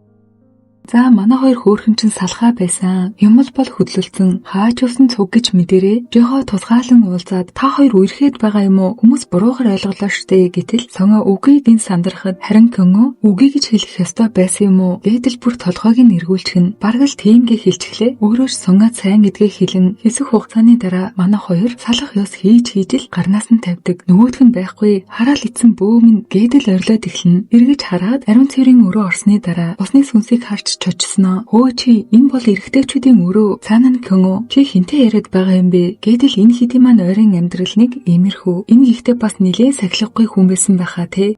Манай хоёр хурдан тайлрахгүй тулд гараа бентер холбоод ороочихдаг. Хөөрхий Жихо маань л жоохон хэцүүдэж байна. Гэсэн чинь нүрээ норгосноо. Үнэхээр дайггүй байсан шүү. Сонгоо Кёмү гэдэл амдаа бутна. Энэ хоёр явсаар гэрийнхээ үдэнд ирцгэн болтоо тайлцгааж байхдаа Кёмүг сайн гэсэнд нь манай хүн баярлаад л инээгээд байдаг. Өөрөө анхны харцаар дурлснаа хэлэн үнэхээр хөөрхөн байсан. Дараа нь бусдын төлөөгийг сайхан сэтгэлд нь харин Кёмү өөрийг нь нэлэхэд нь тэр өдөр үнэхээр хөөрхөн харагдаж дурлснаа хэлээд яг үнсэх гэж байхад нь Жихо давхиж ирээд атгсан гарыг нь харсан хэрнээ сонгоод сайн гэдгээ хэлчихдэг. За эдний ангийн дарга нь Жиход нэлээд сайн нууцхан хайрладаг гэхүүдээ хүүхдийн сүнс дагаад байдаг охин байдаг да. Түүний үсийг боож өгч байтал нэлээд хулгайн нөгөө нөхөр чинь нохоо чинь чамайг дагдаг гэдгийг санангуудаа гинтэл энэ охинд сайн болчихдог. Орой нь хичээлээ давтаж байгаад яриа өдөх санаатай ойрцтол охин ханиалахад болдоггүй. Ханиад хүрчгээ юу гэхтэн үгүй дээ чамаас өндөртөж байгаа тамхины үнэрт гэхтэн үхэн үхтлээ тамхи татахгүй гэж өөртөө амлаад хайрцагтай тамхиа хогийн савнд хайчихдаг. За манай хоёр Кёнгогийн гэрт орон Жихо анхнаасаа эхлээд сайн болсон. Өөрийг нь Кёнгод сайн гэдгийг мэдээд анхны хайраа алдчихъя гэсэнд нь Кёнгод сахиус болон тусалж өрөөсөө илүү цонгааг боддгоо хэлэн гэхдээ одоо миний хамгийн их дургуг минь хүргэж байгаа зүйл юу гэж гэтэл энэ хоёр одоо хүртэл гар гараасаа атгасаар Кёнго надад сонголт байхгүй бонгсуу намайг эзэмдсэн. Цонгаа энэ хоёрын дунд аргаа бараад эхлээд сүнсний асуудлыг шийдээд дараа нь хайр дурлалын асуудлыг шийдээгээд тохиролцсон. Босгодоо мартаад гараа тавьчихдаг. Нөгөө сүнс чинь тэрний юун тийм сайхан юм бэ гэдэл ноцол цоцхон Жихо тоглоом хараад энэ миний номер 1 байсан штэ зүрхэм нь хагарсан юм шиг санагдаж байна. Гэхдээ Сонга чинийх яасан бэ гин зүгээр байгааг нь харцгаан санаа намарцгаан Жихо гэхдээ байж байгаарай та хоёр орондоо бас хөдлөлцдөг юм уу нөгөө хоёр нь тийм л гэж авна. За шөнө 1:30-аас 3:30 хүртэл сүнсний цаг гэж үздэг юм байна. Яг л энэ үед нөгөө чөтгөр чинь сүнстэй уулзах оролдлого хийдэг. Нөгөө муу чинь босч ирснэ. Хөөе бөө. Сүнстэй хамт байгаа бол морин цагт нам унтдаггүй штэ. Тэнийг юм а яг л хүүхд шиг юм. Гиснээ хажууд нь хөвтээд үсийг нь нэлдэг. Хөөхий цонгаа харсаар байж дурлцсан бололтой. Нөгөө чөтгөр чирэн уулзыгээд дагуулад гардаг. Тэгснэ миний ивент тэтгэгч бурхан болохоор бэлт энэ сахиус үхлийн зовлон хөнгөвчлөх болно. Чи үхлийг мэдэрсэн хэрэггүй. Ижил өвдөлтийг мэдэрсэн. Гэхдээ энэ бол өөр хэрэг. Гэсэн ч бүсгүй би чамайг хүлэн авах ёслолыг хизээ хийх вэ? Үгүй дээ. Би энд дор хаяж 10 гаруй жил болно. Бишээ 20 ч юм уу? Гэдэл орхиод явж байхад нь чи над дээр ирэхгүй бол мөхөх болно гэж сүрдүүлэх төдийд би чам дээр яг очихгүй гэж хэлээгүй. Зүгээр л одоо хүсэхгүй байна гэж хэлээд ороход нь энэ гурав харж байсан байдаг. Сүнс орж ирэхдээ нууцын тухай ном олж хардаг. Муу муухайг устгадаг. Гэтэл эн чинь нөгөө эртний судар өөрөө бүр шууд л уншина. Энэ үедээ сонгог сэрж байхыг харснаа. Бушуухан гүйж очоод гарыг натхан чимээ гараад байхаар нь босч ирээд хартал зөнтөө нах зэгч нь ирчихсэн. Миний охин яагаад сүнсний гарнаас атгахчихсан байгаа юм бэ? Сонга эн чинь сүнс биш ээ Кёнго. Гэхийн завдалгүй их чинь тэр бол үхлийн аюултай. Түүнээс даруй холд чи тавихгүй бол үхэх болно гэж орилон тавихгүй болохоор нь цохих гэж байхад нь Кёнго өмнөр нь орчихдаг. Мэдээж сонгоогоос холдчихсан. Уурандаа нах зэгчийг нь алах гэж оролдоод өөрлөгөө хэнийг ч ойртуулдаггүй. Чи юу хийсэн юм? Тоо томшгүй олон хорсолтой сүнснүүд Тэнгэрийн сүнслэг ангуучийн хувьд чамайг ялахын тулд луугийн сэлмээ ашигладаг гэд байхаар нь сүнс түүнийг яг алах гэж байхад нь Сонга бонгсууг хэрэггүй гэд орилоход эргэж хараад үгүй юм уу яагаад болохгүй гэж орилоход чи биш үүнийг битгий хий гэж аажмаар ойртон арай гэж болиулан барьж авдаг. Өөрийн биендээ орсон Кёнго маш ихээр гимшин өрөөнд орж ирээд миний дохиогоор гарыг минь тавиад гадаа гараад над руу залга бонгсуу хэнийг ч гомдоохгүй гэж амлах хүртэл орж ирэлгүй хүлээ. Надад төлөвлөгөө би зүгээр л надад итэг гэж гуйгаад гаргахаар болдог. 하나, 둘, 셋. Чи одоо юу хийгээд байгаа юм бэ? Гэтэл утас дугарсан чинь дуудлаган дээрээ бөөндөө тавьчихж гэлтэй жоох өрөвдөлтөө энэ тэ чихээ даран битгий гэтэл орилоод байдаг. Ойлгохтон Сонга бонгсуу чи зүгээр үү гэхэд байлгийн хаалга цохин дахин утас руу залгахад тэсхийн аргагүй шаналл мэдрэн уйлдаг. Сонга дахиж ийм зүйл хийхгүй гэж амал гэж байгаад ашгүй. Түүнийг үгэндээ оруулчихж мөргөлийн өрөөнд оруулж ирээд гарнаас нь ч барихгүй байхад нь уучлалт гуйлган Кёнго гарнаас нь атгаад бонгсуутай хэрхэн харьцгаа ойлгосон гэд тэднээс уучлалт гуйхад нах зэгч нь энэ бол янчон чих чинь нэгдлээ гэсэн үг. Одооноос эхлэн чи сүнсийг сонсож чадах болно. Чиний нүд хамар гих мэт сүнснүүд таны мэдрэмжийг ийм дарааллаар эзэлдэг. Хэрвээ сүнсийг хардаг болвол таны амьдрч буй ертөнц өөрчлөгдөж байна. Тэгээд чи сүнснүүдийн хүснээр амьдрах болно. Харин тэднийг үнэрлэх хэм бол буцах замгүй. Тиймд бидээ ямар нэгэн өөрчлөлт гарвал бидэнд заавал хэлэх ёстой. Кёнгоч заа гэлээ. Сонга би танаас тусламж гуйж болох уу? Би бөө учир сүнсийг сонсож, харж, ярьж, үнэрлэж чаддаг. Гэхдээ та намайг сүнс гэж дууддаггүй. Кёнго одоогор зөвхөн сүнсийг сонсож чадна. Тэгээд ч бонгсуугийг дарсан хүн их чин яриаг нь таслаад үхлийн сүнс гэж дуудсандаа уучлалт гуйдаг. Сүнсний уур хилэн нилээдгүй дарагдчихсан. Сургууль дээр нэг зүйл хайж байгаагаа Сонгад хэлдэг. Хүн харвааны бэлтгэл хийхэд нь хамтдаа явцгаана. Ингээд бэлтгэлээ хийн юмаач хайсаар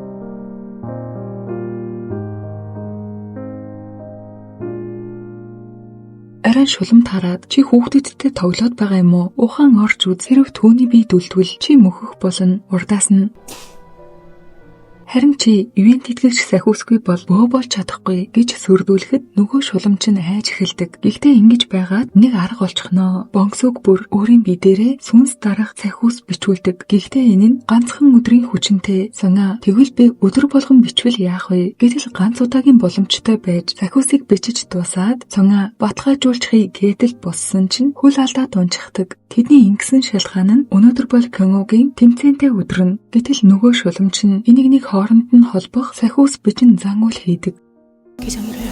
Энэ үед нь Кёнгогийн нүд бүрэлзэж байснаа Бонсог бидэнд орж гардаг. Чихэнд нь шулмын шившлэг сонсогдон Сонгоо ирснээр хамаагүй дээрддэг. Дасгалжуулагч нь хурдан очил гин Сонгоо амжилт хүсэн гарыг нь атгатал шулмын дуу илүү тод сонсогдож байснаа нүдэндээ сүнс хардаг. Нөгөө бөөгийн хэлснээр чих, нүд, ам, хамар сүнсэнд бүрэн эзэмдүүлэхэд энэ дарааллаар явдаг. Тэгэхээр Кёнго сонсож байсан бол одоо харж байна. Мөн Сонгогийн чадварыг чардаг. Дотроо Сонгоо миний нүд нээгдчихлээ гээд хэлж зүрхэлсэнгүй. Кёнго яг энэ мөчөд Сонгогийн хэлж өгч байсан үгнүүдийг сандаг. Чих сонсож буй хуурамч зүйлдээ итгэх магадлалтай. Харин сүнс харсан хүн ганцаарддаг. Учир нь сүнс харснаа хэлэхэд хинч итгэхгүй болохоор тэгээд эцэст нь сүнстэй нөхөрлөхийг хүсдэг. Гэвч сүнсний цаад санаа нь мэдээж өөрийнх нь биеийг авахын тулд гэж өмнө нь хэлж байсан үгнүүдийг нь санан хэлж чадалгүй Сонгоо руу ширтэнэ. Манай хүн нүдэндээ сүнс олж харан яахаа мэдгүй балмагдж зогсон. Аргаа барсандаа ариун цэврийн өрөө ороход нөгөө хуужин сургуулийнх нь зүгээр байлгадгүй нөхдүүд ирээд нилийн хоргоон чамаг чинь байт харваагаа орхино гэж бодтол тэр чамааг уучлаа юу гэдэл өмнөх амьдралыг нь сануулдаг. Өөрийг нь одоо хүртэл үхээсэй гэж хүсдэг ганц хүн байдаг. Гэвч одоогоор хэн гэдг нь тодорхой болоогүй л байна. За харин Сонгогийн ээж нь нөгөө бүсгийн үүдээр өнгөрч явж байгаад нэгтгэх шившлэгийн дуу сонсон. Гэвч хаалгаа онгойлгодгүй. Туслахтаа түлхүүр аваад иргэн онгойлгосны дараа бүр шок. За ингээд ахлах сургуулийн эрэгтэйчүүдийн 70 метрийн уралдааныг эхлүүлнэ. Багийн гишүүд бүгд гарч эхэлж байхад Кёнгогийн тархиар хадхан асар олон сүнснүүдийг олж харна. Гисэн хідэж тэр хөөрхний Кёнгод амжилт хүссэн тэр дуу хоолой талбайд гарах хүчийг өгдөг. Манай хүн өгийн мундаг юм болохоор байгаа алдна гэж үгүй. Сонгоо маань миний хайртай Кёнго үнэхээр дайжгүй шүү. Үнэхээр хөөрхөн гэж биширсээр сууж байгаад гинтэл нөгөө сүнс нэгтгэх шившлэг чихэнд нь сонсогдно. Сүнс минь сүнстэй нэгдэж хүсэл зориг маань нэг болох болтугай. Гэх нөгөө шулмын хоолой сонсогдож биеийн тавгэтж байснаа түүнийг нүдэндээ олж хараад бүх зүйлийг мэдэн хэрвээ чи Кёнгог хорлохыг хүсвэл эхлээд надаар дамжих ёстой гэснээ. Тэнгэр газар нарны энергийг ашиглан хар энергийг сөрөхийн тулд онгод тэнгэрээ дууддаг. Гэвч шулмын хар энерги нь давмгайлан чихнээс нь цус гарan Кёнгож байгаа онолгүй хасагдах аюул тулгардаг. Одоо л онохгүй бол тэгээд дууслаа. Гэтэл Сонгоогоо бодож байгаад л аваад хайчихдаг шүү. Харин энэ хоёрын аль альныхын чихнээс цус гардаг. За ингээд л тэргүүн байрыг эзэлсэн Кёнго алтан медалаа хараад хөөрхий муу эмээгээ дурсдаг. Гэхдээ түүнд одоо хөөрхөн Сонгоо маань байгаа шүү дээ. Хүн болгон л халуун дотн баяр хүргээд манай хүн багийн гишүүдийн зургийг авч өгч байтал дасгалжуулагч нь Сонгоог зогсоогоод энэ хоёрын зургийг авч өгдөг. Гэхдээ манай энэ яаж дутах вэ? Тэд тарцгаан хоол идэхэр болоход Кёнго явахыг хүссэнгүй. Манай хүнч байдлыг нь жоохон анзаараад авчихна. Кёнгож юр бүсийн зүйл харсаар гэхдээ хараагдсан гэдгийг яаж мэдхэв? Бушуухан эмээдэрээ ирэн алтан медаль авснаа харуулад зогсож байтал Сонгогийн нах зэгч гинэт гарч ирснэ. Сонгогийн хорим нь хар болчихсон байсан уу? Тэр ирч хүчээ алдсан гэсэн үг. Бурхны шийтгэлийг ч авах байх. Кёнго сандран би өмнөөс нь үүрч болох уу гэсэн боловч бөө биш учир үхэх аюултай. Сонгоо чамд хүнийг орлох сахиус өгсөн үү гэхэд нөгөөх урал өнгөлөгч өөж өглөө. Хэсэг хугацаанд шалгаж үзээд асар их хүчтэй байхыг мэдрэн бие биенээ хамгаалахыг хүссэн хүсэл нь хитрхи их учир өөр ямар ч шившлэг үүнийг дарж чадахгүйг нь хэлдэг. Мөн энэ хоёрын амийг даатхан 7 бурхан одонд залбир гэдгээ хэлэн ямар тааж муу ёрын сүнснүүдийг харвал зайлсхийх хэрэгтэй. Хэрвээ нэгэнтэй нь холбогдвол харж байхад нь хизээч цус урсгаж болохгүй. Тэгвээс буцах ямар ч замгүй болно. Өөрийгөө шил шиг хэврэг байна гэж бодоод болгоомжтой байгаараа гин захидаг. За харин энэ хоёр өөрсдийнхөө эсрэг хараал хийсэн нь ээжтэй баригдан сууж байхдаа Сонгоо түүний нуруунд дээр авста хүүхдээ үүрч байгаагаар хардаг. Энэ хоёр хоорондоо бүр хонь чон. Хүүхдээ гэр бүлийнхэн чинь чамайг хайсан биз дээ. Гэхдээ байна. Үнэн дээр тэр намайг ирсний дараа чамайг гэртээ авчирсан. Чи над шиг ганцаараа байсан. Над шиг өрөвдөлтэй байсан. Тэгээд чи над шиг хараал идсэн. Чи бид хоёр нэг гин түүн рүү дайрахад ээж нь Сонга чамтай ижил биш ээ. Би түүнийг өөрөөр өсгсөн. Харин одоо чамтай тулж харьцах болно. Дахин хизээж явуулахгүй хайрлна гэж хэлж байж л нэг зогсоодог. Орой болоход манай хүн австай хүүхдийг нь дахиад л харна. Гэхдээ чимээгүй өнгөрье гэж бодсон ч чадсангүй хөрхий. Чи ардаа модон харьцгийг цагаан даваагаар ороогод зүгээ юу гэхэд яасан арайч чөтгөр шиг харагдаагүй юм уу гэж хэлээд л яваад өгнө. Кёнго гэрлүүгээ харихдаа нөгөө бүсгүйтэй дахиад таардаг. Өөрийг нь танин миний хүүхдийг хардаа гэтэл манай хүн харснаа.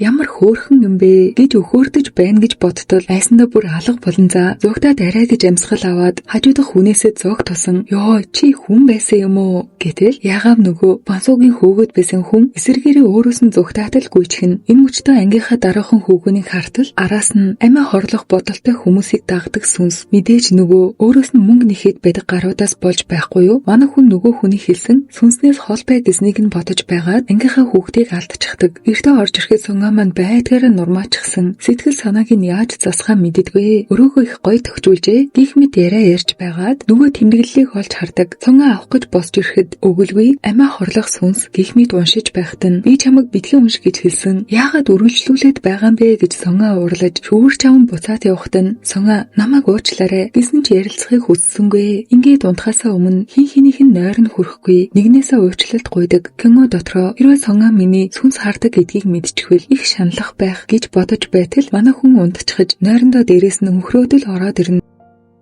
Ингээд өглөө болоход байшин дүүрэн насанд хүрээгүй хүүхдүүд байж гэж хашгирхан сонсогдтол Сонгагийн ээж би чамд хэлээгүй гэж үү гэдэг Кёнгог мань өшгөлөө хайчихна. Байхгүй нөгөө бонсууг чинь хөөе хөгшин гахаа минь чи намайг байнга л зодох юм гэснээр Сонгагийн гарнаас барих төдий айж өглөө бүр. Дараа нь хэлхэлцэн хоёр хүн хичээлдээ ирцгэн багш нь хүүхдүүдийг мөрөөдөө бичгэн бонсог хурааж байхдаа багш яг чамайг дуудандаа гэсэн чинь үнэхээр манай хүнийг дуудаж байна шүү. Нөгөөх нь бүр шоолоостой төд удалгийн өөрийг нь бас дуудана. Багш нь хоёулыг нь гаргаж ирээд чангаар уншил гэлээ. Сонга миний мөрөөдөл бол коллежид орох ахлах сургуулийнхаа төгсөлтийн баярт ормоор байна. Тэгэхдээ баглаатаа цэцэг барьж үзмээр байна гэхтэн ангийнх нь хүүхдүүд пэр гэдэл инээлдэцгэн. Гэтэл өөрийнх нь хувьд хичнээн чухал билээ. Дараагийн хүн нь Кёнго багш нь бүр инээдэ барьж ядан бонсог за өөрөөр сольчихъя гэснээр буцаад суучдаг. Сонго булааж аваад хартал насанд хүрсэн хүн гэсэн байсныг хараад өөрийнх нь үеийг магадгүй дүүж байх харин нөгөөх нь бушуухан арилгаж орхино. За нөгөөх даруухан хөвгүнийг Бёмин гэдэг энэ хугацаанд ариун цэврийн өрөөнд байж байгаад орж ирэхэд нь Сонгаж юу дагаж байгааг нь харж авдаг. Кёнгогийн гараас атхангаа ядаж давс цацчих юмсан гэд араас нь дагаж байгаад Кёнго түүнийг халуунтай байгааг анзаардаг. За харин энэ үед нөгөө бүсгүй чинь өчигдөр манай хүний яриад байсан зүйлийг одоо л ойлгодог. Ээж тэр нь орж ирээд яагаад надад хэлээгүй юм бэ гин хэлэхгүй болохоор нь залбирлын өрөөг нь бүр нурааж хайдаг. Миний хүүхдийг авсан дотор чойжилсныг яагаад хэлээгүй юм бэ гин одоо хүртэл нуруунд дээрээ хүүхдээ байгааг ч мэдээгүй байж уур бүхэн талаа барьж ядаж байхад нь ашгүй нөгөө хоёр нь орж ирдэг. За харин манай хүн зүгээр нэг халуураагүй нөгөө шийтгэлээ хүртэж эхэлж байгаа нь би энэ улмал мудаж гэрлүүгээ явцгаадаг. Цонгагийн ээж нь нүгэл үйлцэн хүнд хатуу шийтгэлд ирдэг. Гэтэл өөрийнх нь хийсэн муу зүйлд хүүхдэн төрлөө ололгүй өдий хүртэл авсан дотор зовж байж хүн өөрөө зовхоос илүү хайртай хүнийг шаналхыг харах хамаагүй илүү зовлонтой байдаг. Тиймээс Тэнгэр чамайг биш хүүхдийг чинь шийтгсэн. Гэхдээ би чамайг хараана үгсний дараач хараана гэлээж урдаас нь нэрэн шархацсан гарыг нь боож өгдөг. Би үүнийг 10 жилийн турш өдөр бүр өөртөө хадгалсан тул хараал сайн арилгана гэд боож өгнө.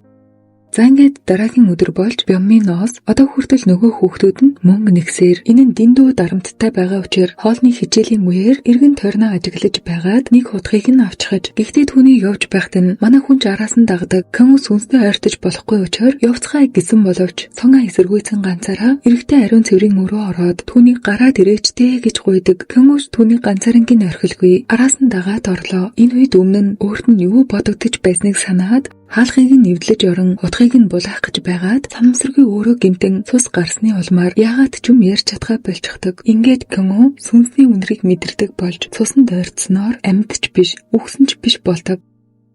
За гэтэл ашгүй хэсэг хугацааны дараа ухаан орсон ч гэлээ Сонгагийн би улам муудаж бушуухан гэртээ эрцгийн халуун нь буудал хажуугаас нь холдолгүй. Кёнго өөрийн биеэр түүнийг асардаг. Ийм байдалтай бүр 3 хонсон гэ бодтоо. Манай хүний биеийн дээрцсний дараа Кёнгогийн бэлтгэл санаа зовон тэр дөрөөл талбай тэрцгэн бэлтгэлээж дуусган цэвэрлэгээ хийж байхад Сонга хүл алдаж унан чи надад үнэнээ хэлэхгүй юм уу? Юуны талаар гихтэн юу гэсэн гэж Кёнгогийн тухай асуусан гэ бодтоо. Тэгэхээр энэ нь бонгсоо өөрийгөө бүр Кёнго гэдэл гүрийгээд байдаг. Манай хүн яаж мэдсэн бэ гэхээр Кёнго харавхаасаа өмнө ийм зуршилтай харин энэ удаад хийгээгүй байж Сонга гуйн бонсууга Кёнго хаана байгаа юм бэ гэтэл би зэлэгчсэн.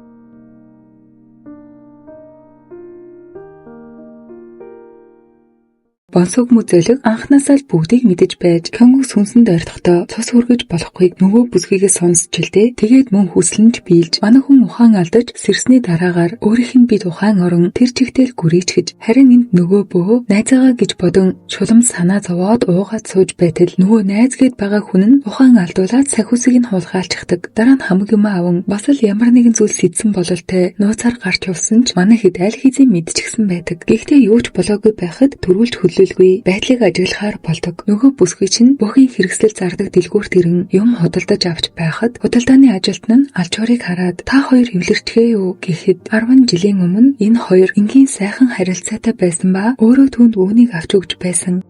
За харин бонсог шулан бүсгүй Кёнгог алан өөрийг нь муу бурхан болохыг хүсч байна гэдэл бүхий л зүйлээ Сонгагийн ээж тайлбарлан би зөвхөн хүн шиг л амьдрахыг хүссэн гэснээ хэдүүлээ тэр бүсгүйг яах вэ гэж хичээ бас хамтдаа нийлж дархан л дээ. Тэгэхээр бонсог Кёнгогийн биеийг орхихыг хүсэхгүй байгаа учраас нөгөө бүсгүй чинь биеийг нь авах өөр арга хайгаад байгаа нь л энэ юм байна. Явахаас өмнө бонсогийн сүнс хорогдож байсан бүгжийг асуухт нь өгөөгүй. Сонгагийн ээж нь Кёнгог бүр мөсөн алга болохоос нь өмнө бонсогийг хамгаалах хэрэгтэй. Түүний Кёнгогийн цогцыг өгөөгүй шалтгаан хайрыг хүсэж байгаа нь тэр гэж манай хүнд захидаг. Өрөөндөө орж ирээд чи яасан нэрээ олов уу? Бонсог гинэт яагаад сайн хандаад эхлэв? Хөгшин бөө хэлээ юу? Манай хүн тийм чамтай илдэг харьц гэсэн. Тэгээд яаж тэрв гэд босоод ирэхэд нь би чамаа ганцаардуулахгүй. Ганцаардал хин нэгнийг сүнс болгож чаддаг гэж аргадан орой унтсныхан дараа Кёнго би бүх зүйлийг хэвэн байдалд оруулна. Тэр болтол аюулгүй байж байгаарай гин дотроо шивнэн суун. Ингээд дараагийн өдөр болж цаад бонсог чинь манай хүнээс салхаа байсан хацрыг нь татснаа. Яасан наалдамхай будааны билош юм бэ гэж өхөөрдөн урдаас нь болиулахаар чи надтай илдэг харьцан гээ бидтэй гэс үрдүүлчихжээ. Бас хүмүүс бараг л үерхдэг гэж бодох нь жихо харснаа. Чи чинь яагаад бонсог шиг аашлаад байгаа юм бэ? Би бонсог болохоор ингээд жихо Сонгатай уулзсан сүнс Кёнгогийн бүхий л мэдрэхүйг нь нэзэлсэн. Одоо хамгийн түрүүнд бонсогийг тайвшруулах хэрэгтэй. Би өнөөдрөөс эхлэн 100 өдрийн залбирлыг эхлүүлнэ. Хэрвээ энэ нь нөлөөлөхгүй бол 200, 300 хоног байсан ч залбирна. Жихо би тийм удаа хүлээж чадахгүй гэснээ түүн дээр очин хөө Кёнго гаргаад ир гихтэн урдаас нь Сонгад сайн болсноо хэлдэг. Өвдөх үед нь гараа сунган түшхийг хүссэн ч тэр нь Кёнго байдаг. Чи бид хоёр ижил гэж хэлээд л дуугүй болгочих нь. За нөгөө нохооны эзэн байдаг да. Бонсогтой таарчгаад миний өмнө Сонгад баярлалаа гэхэлчгээрээ манай хүн урдаас нь би хинтээ ч ярмааргүй байна. Намаа гунигтай байхыг харахгүй байна уу гэж байхад нь ойролцоох нь бяминыг нөгөө хідэн нөхдүүд чинь бүр зодож байдаг. Найз нь ганцаараа амхандаа л түүнийг өмөрөн хүч мөхсдөж байтал манай хэд чинь сүр дулаантай ирснээ. Тэднийг бүр болгож өгж бодийг нь хөдөлгөн. Дараа нь бүгдээрээ ямар ч тамиргүй болон хідэж байхдаа ангийн хүүхэд нөгөө хідтэй бас чихэр тараагаад байгаамаа. Нөхөрлөлийн үнц нэ гэж бомын нөгөө бодлосоо салах шиг болж бонсог мань хүний хайрыг мэдрээд энэ хід чинь бүр хэлхэлдэж аваад л алхацгаана.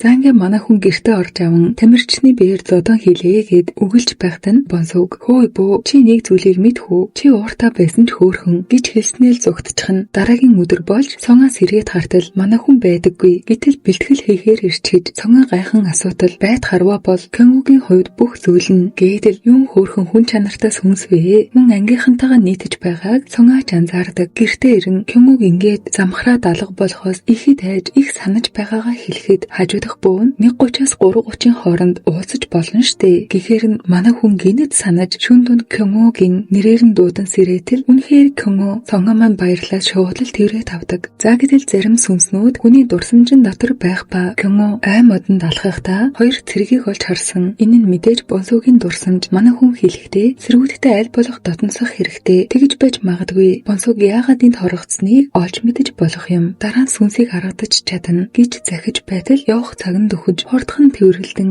салах ёс хийдэг. Кёнго буцаж ирэн сайн уу залуусаа гэхэд урдаас нь шууд л гал нээдэг. За нөгөө шуламч нь бас л зүгээр байхгүй. Сүнснээс бүгжийг нь салгах аргаа хайсаар харин нөгөө бонсог сорилтод орохоор болсон. Ангийнхнаас сонсоод бүхэн баяр болцохож байхад цамгаа бөхөнцөндөө гарч байтал бонсог зогсоосноо шигшээ багт орох юм бол хүслийг маань биелүүлээрэ гэснэ. Чихрүү нойрцсноо үнсэн гэж авдаг шүү. Манай хүн уурлаад гарна. Араас нь яг одоо гээгүй би чамд юу хүсэж байгаагаа л хэлсэн. Анхны үнсэлтэй чамтай л хамт хиймээр байна. За байхгүй эргэн тойрных нь хүүхдүүд бонсогийг дэмжээд л орилцгоно. Манай хүн ичж өглөө. Жихоо уулзаад галзуурчхаа юу гэхтэн чийч гэсэн үнсхийг хүсчил байгаа үсттэй. Гэхдээ байна. Энэ хിവэрээ сайн хичээвэл тэр надад баг зэрэг санаа тавьдаг болно. Надад Кёнгогийн би царай байгаа гэж хэлэн бэлтгэлийн үеэр аав нь залхатал энэ бүсгүйтэй л уулзуулах гэж байж жихооч өмнө харж байсан учраас эднийг холоос ажиглан бонсогтой уулзаад чи мөнгөн мөгжний нөлөөгөөр сүнс болсон биш үү? Эзэнт нь буцааж өгөөгүй болохоор тэрөө биетэй боломгц өгнө гэчихэд яагаад одоо хүртэл чамд байгаа юм? Хүн болж царайлан хөгжилтэй байгаа бололтой. Гэхдээ үхэр цагт шинээр үхэгсэд гарч ирдгийг мэдхүү. Гэтэл манай хүний гарч ирж болохыг нь хэлж орхин. Уурлаад гарсны дараа нэг хүн рүү залган надад сахиус бэлдээд өг. Яаралтай гэзэн нь энэ хүн. Кёнго цааш явахдаа дахин буун дуу сонсоод бараг л ухаан алдахж байхад нөгөө хүүхэн ч урдаас нь алхлаа. Гэтэл ашгүй жихоо гарч ирэн ухаан оруулдаг. Бүсгүй зөрж өнгөрөх төдийд ямар ч нөхцөлд хүлээж авна гэж хэлээд амжчихдаг. Бас болоогүй сонгог ямар санаатай байгааг нь мэдэж ав гэд шалгуулахаар сахиус хүртэл өгчгөж манай хүн ч цагтаа орж ирэн Кёнго цэрэг цаг боллоо гэж дуудах үед нь худлаа босч байгаа мэт царайлахад манай хүн араас нь тэрэн дотроо уур нь хурж галзуурах шахна. Сонга маш ихээр санснаа хэлээд яасан цэргүүдтэй ойртож чадвуу? Хэцүү байгаа байх нэ. Хоёулаа бонсогийг явуулсны дараа чи буцаж ирэх боломжтой болно. Бонсог урдаас нь бөө гих үед нь л манай хүн мэддэг. Ингээд дараагийн өдөр нь хоорондоо юу ч дуурахгүй байснаа тархын алдад бонсог гарнаас нь чирээтэл аваад гарна. Жихогийн санаа зовн мөн л адил араас нь дагтал бонсогийн авчирсан газар нь өөрийнх нь шарилын чулуу хоёр хоёутан цэрэг дундаас би өндөр нь байсан намхныг нь юм бо. Тэр нас барахтаа надад ээжийнхээ бэлэглэж байсан мөнгөн бүгжийг гэрт нь хүргэж өгөхийг хүссэн. Гэтэл би хүсэлтийг нь биелүүлж чадаагүй. Мөн л адил нас барч энэ харуусал намайг зовоож байна. Тэгээд л би сүнс болсон гэж хэлээд шарлийнх нь өмнө бүгжийг нь буцааж болдог босч ирэн одоо дууслаа. Гэхдээ би энэ биед амьдрах болно. Сонга тэгээд Кёнго яана гэж тэр аль хэдийн үхэр цагт гарч болох сүнс болсон. Одоо гэртээ харьцгаая гэж хэлээд чирэгтэн жихоо болиулдаг. За харин нөгөө шуламч нь цахиусаа авах гэж ирэхдээ манай хүн тэр ширээн дээр байна гэж хэлээд зугтахдаа уучлаарай найзаа гэтэл нөгөө хидтэй бариад өгчхөн ингээд сандалтай нь хүлж аваад яагаад гинт этгээдийг дуудах болов тэд хичнээн ч хүнийг алж чадна харин одоо би чамд наалтсан тэр өчүүхэн сүнсийг арилгах болно гэхдээ урдаас нь үгүй болохгүй гэж гуйж байхад нь алжуураа олж хардаг гэсэн ч сахиусаа наа хүчийг нь сулруулдаг гадаа гарan би хүүхдээ алдсан ээж сахиусгүй бол яах билээ яг энэ үед нь нөгөө чинь гараад ирнэ. Тийм ээ, ивент тэтгэгчийг солих сүнснүүд хаа сэви байдаг гэж хэлээд баярлан бяцхан сүнсийг аль хэзээ байшиндаа аваад ирчгэж ядаж жихоо орж ирснэ. Хэрвээ бонсог Кёнгогийн амьдралаар амьдрахаар шийдсэн бол тэр эргэж ирэх боломжгүй гэж үү гэж асуугаад гарах гэж байтал надад өөр шийдэл байна. Бөөнөр зөвхөн онгодыг л тавьшруулдаг. Гэхдээ би тэднийг яаж зохицуулахаа мэднэ. Гэсэн нь нөгөө мөнгөн бүгжийг авчруулах тэгж байж л муу ерэн сүнс алга болно гэд хэлчихэж манай хүн ч үгэнд нь итгэн авчираад өгчдөг за одоо наадахаараа яах вэ гэхтэн надад бүгжээ өгөхөөс өмнө асуух байж дээ гэхтэн л хуурагдсанаа мэднэ. Байшин руу орон шившлэгээ уншиж эхлэхэд гэрээ нурааж байсан бонсог газар эвхрэн манайхэд бушуухан сүнс тавьшруулах ёслолоо хийлдэг. Харин нөгөө шулман мой орын сүнс дуудан галзуурах шахаж байсан бонсогийг тавьшруулж байснаа цаг нь боллоо гэснэ өрөөнөөс гарцгаана. Би яагаад энэ өвдөлтийг дахин мэдрэх ёстой гэж зүгээр л амьдрахыг хүсэж байна гэснээ хүлээсээ тайлаад тарин уншин нөгөө шулмыг дууддаг. Энэ мөчид шарил руу ирж байсан сүнс замхран манай хүн нэг зүйл буруу болохыг мэдэрч эхэлдэг. Нөгөө бүсгүй би хүүхдээ хизээч харж чадаагүй байж ингээд үхэж чадахгүй гэж орилож байснаа. Гэнэт бүх зүйл нам гүн болон алчуураа гаргаж харан саял бүхнийг ойлгодог. Үнэн дээр энэ нь нүд хамар амтай хамгаалагч сахиус зурчихсан байж тэгэхээр өөрийг нь өсгсөн ээж нь гай зовлонгийн өмнөөс нь үүрэх байж л дээ. Ингэж л тэднийг аврана. Нөгөө бүсгүй одоо л нэг харамсаж яагаад начиг золбинтой зуралдан ингээд амьдралаа дуусгах урдаас нь би чамд хэлээгүй гэж үү чамааг явуулахгүй гэж хэлэн амьсгал хураадаг.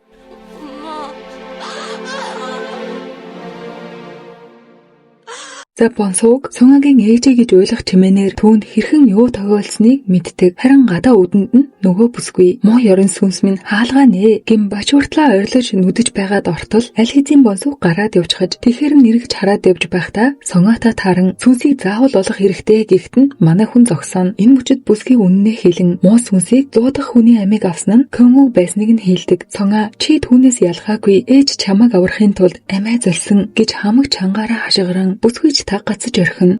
За харин Кёнгу энэ үед нүдэ нээтэл урд нь нөгөөх цэрэг чинь үгийн зөрөөгүй буудаж орхино. Гэтэл манай хүний ирсэн газар нь Цонгаа байх бөгөөд энэ хоёр маань болцоонд явдаг. Гэхдээ бонсууг хаана байгаа юм бэ? Надад оршихыг мэдэрхэхгүй байна гэхдээ энэ тухай ярих хэрэггүй. Тэгвэл тэр хүрээд ирчихнэ гэснээр хин хинэн түүний талаар дурсалгүй. Зөвхөн өөрсдийнхөө тухай л ярьцгаана. Цонгаа өөдөөс нь ширтээд чи бол миний анхны хайр. Бас энэ миний анхны үнсэлт гэснээр энэ хоёр маань үнсэлцдэг. Гэхдээ Цонгаа нэг л гунигтай давс гаргаж ирж цацсан. Би төгсөлтийн баяраас өмнө заавал ирнэ гэм босоод явтал Бинээс нь бонсууг гарч ирэн цаашид Цонгааг дагах болсон. Харин тэднийг явсны дараа Кёнгу ухаан орон Цонгааг хаанаас ч хайгаад олоогүй. Цонгаа! Ингээд урдын адил хичээлдээ явсан өөрлөө нь үргэлж үзэн яддаг зурус илгээдэг охиныг эмнэлгээс гарахад нь очтол яг үнэндээ хуучин сургууль дээр гал тавьсан хүн нь энэ байж Кёнгугийн анхны найз нь. Тэгээд л өмнөөс нь муу нэрийг нь авч одоо хоёулаа өнгөрснийг мартахаар болдог. Ингээд эдний төгсөлтийн баяр ирэн Цонгаа маань бас л байхгүй. Энэ мөчид Жихо түүнийгээ маш ихээр өгөөлнө. Энэ өдөр чинь уг нь Цонгаагийн мөрөөдлийн өдөр байсан шүү дээ. Гэхдээ тэр хаана байгаа юм бол энэ хоёр түүнийг дурсан. Яг л түүний өндөр төгөөр цэцгээ барин зураг хуулцгаана. Найз нь үнэхээр нулимсаа төвчж чадсангүй. Одоо Цонгаач тэр, ээж нь ч тэр байхгүй. Бүх зүйл ил хөл. Бүгдээрээ Цонгааг өгсөн гэж үзэн Кёнгу үнд нь огтхон ч идэхийг хүсэхгүй. Өөрийнх нь ном сум болон сахиуснууд аваад Цонгааг хайхаар явна. Нөгөө бүсгүй чинь сүүлд ухаан суун манай хүнийг жил гаруй хайгаад олоогүй. Кёнгу хайртай охиноо олохын тулд сүнснүүдийг агнан зургийг нь барин хаасайгүй л хайна. Ийм байдалтай бэлтгэлдээ ч очилгүй 2 сар болсон гэд боддоо. Тэгсний эцэст ашгүй нэгэн сургийг нь сонсон түүнээр очихын тулд айд ирэн сүнснүүдтэй тулалддаг. Иргэн тойрон нь түүний биеийг авахыг хүсэж байгаа олон нүүргийн сүнснүүд гэсэн ч бууж өгөлгүй тэмцсээр За харин хөөрхий Цонгаа маань ганцаархнаа харанхуй ой дунд нөгөө бүсгүйч олж ирэн хамтдаа явцгаая гэтэл дотор нь бонсуугийн сүнс орон уртаас нь тэмцэж эхэлдэг. Одоо энэ сүнсийг алга болгохын тулд Цонгааг алах ёстой. За гэтэл яг энэ үед нь Кёнгу гарч ирснээр түүнийг авардаг. Сүнс зөгцсөний дараагаар манай хүн араас нь явах гэтэл бүсгүй зогсоосноо тийшээ явах хэрэггүй. Тэгвэл тэр чамайг алах болно. Хизээж уулзаж болохгүй гэж сануулчхаад явсны дараа манай хүн газраас малгайг нь олдог.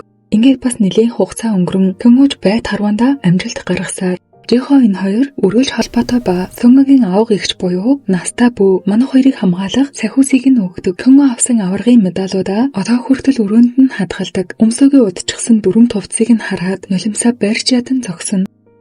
Гарахт нь нөгөө бүсгүй таарад хэрвээ Цонгаа зүудэнд чинь орж ирэх юм бол тэр үгсэн гисэн үг хаана байгааг нь асууж ав. Байгаа газрыг нь мэдчихвэл зогцыг нь аваад газрыг нь цэвэрлэх болно. Хэрвээ бодит амьдрал дээр харах юм бол эргэж харалгүй зүгтах хэрэгтэй. Дараа нь надтай холбоо баригн захидаг. Энэ нь мэдээж Кёнгуд асар хэцүү санагдана. За ингээд гэртээ ороод ирсэн чинь Жихо хоолыг бүр хашрааж байдаг шүү. Гэхдээ сэтгэл санаа нь тиймхэн эзэлгүй өрөөндөө ороод төр зүрэмгэлэхдээ Цонгаатай нэг ангид байгаагаар зүудэлдэг. Гэхдээ манай хүн өөрөө байх байхгүй. Хоосон ширээ гэвч Кёнгос ирснийхээ дараа Сонгагийн зүуд рүү явж орсноо мэддэг. Манай хүн ч үнэхээр нуугдж байгаад гарч ирэн Кёнгог холоосч болов харсандаа баярлдаг. За харин Кёнго яаж баттай түүний зүуд байсныг мэдсэн гэхээр манай хүний самбар дээр зурсан зургаар энэ бол цэцгийн эзний сүм ягаа нөгөө сахиус бичээд байдаг бөө тэнтэл байгаа юм байна. Нөгөө бонсуугч дотор нь орчихсон Кёнгогийн зургийг харуулад бид түүнийг үнэхээр үзэн яддаг. Өхүүлэх сахиус бичээдэг. Гэтэл түүнээс шалаа сууж байтал Кёнгоч олоод ороод ирдэг. Бөө бонсуугийг нуусан боловч төд удалгүй нөгөөх чинь орилоод л гараад ирнэ. Кёнго байгаа байдлыг нь хараад гайхаад зогсож байтал бонсууг урдаас нь өшгөлчхөөд зүгтаачихна. Ингээд манай хүн араас нь хөөж гүйж байгаад арай гэж барьж авна. Сонгагийн сүнс солигдсон Кёнгог үнстэл дахиад л бонсууг гараад ирдэг. Тэгснээ хөөе би сонгоо биш гэж орилон манай хүнч бүр шок. За нөгөө бүсгүй чинь бонсуугтай холбогдох арга хайсаар харин Кёнго цаадахыг чинь бүр гэртээ аваад ирнэ. Жихо хараад нүдэндээ читгэхгүй зогсож байтал манай хүн чинь ирээд бүр үнсээд очихна. Сонгоог солигдох нуугүй юу шалгаж байж л дээ. Энэ мөчтөл өөрийг нь бонсууг гэдгийг таньдаг. Ингээд гэртээ орцгоогоод байж байтал манай хүн Сонгогийн гадна төрхийг хараад энэ хоёр бүр гайхчихсан. Сүүлдээж бүр энд нь дасаж байх шиг байна дөө. Удалгүй цэргийн чөлөөгөөр ирсэн найз нь Сонгогийн талаар ангийнхаа хүүхдүүдэд дуулгана. Сургийн сонсоо юугүй юу бүгд орж ирцгээе. Сонгог тэрэн бүгд л уйлцгаана. Иргэн ирсэнд нь хөөрцгөн баяр хүртэл тэмдэглээдэл тэд бүгдээрээ дэндүү хац жаргалтай. Энэ хоёр нэрээ үерхчихэж бас тэгж байгаад нилээн хосууд гихтэл хөөрхөн байгаа юм чинь энэ хэд маань бүр шалтгаар шийдлээ л дээ. Энэ мөчөд бонсог Сонгоо тэднийг маш их санаж байсныг нь дурсан. Оронд нь байгаадаа гимшиж суун. Уучлаарай гэж хэлэн уйлахт нь энэ хэд мааж мэдээж анзаарахгүй. Кёнго ч анзаараад авчихна. Ганцаараа байхад нь орж ирээд Сонгоо хаана байна? Түүнтэй уулзахын тулд юу хийх хэрэгтэй вэ гэхт нь үхэр цагаар уулзаж болохыг нь сануулдаг. Тэгэхээр нь шүн дунд лаасан нэрээр нь дуудтал үнэхээр Сонгоо сэрэх бөгөөд битгэрсэн Кёнго маань хагартлаа баярлна. Ёо тэгсэн чинь бонсог байдаг за.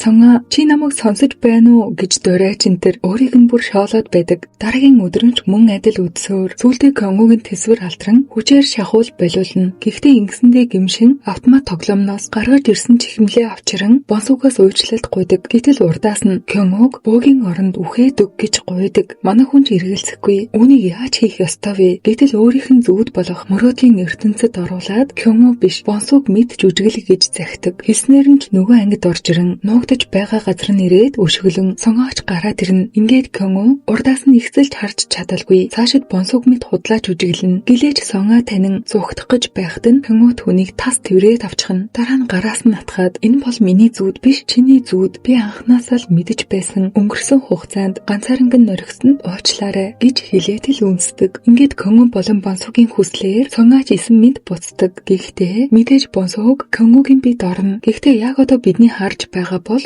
Кёнго санаа зовох хэрэггүй. Надад төлөвлөгөө байгаа. Одооноос эхлээд 3 зүйлийг хийхэд хангалттай. Сайн унтаж амрах, сайн идэх, мөн байнга инээмсэглэх хэрэгтэй. Харин үлдсэнийг нь би хариуцна гэж хэлээд Сонгог аргаддаг. Хэсэг хугацааны дараа Жихо орж ирэн энэ хоёрыг хараад Сонгог шууд л танина.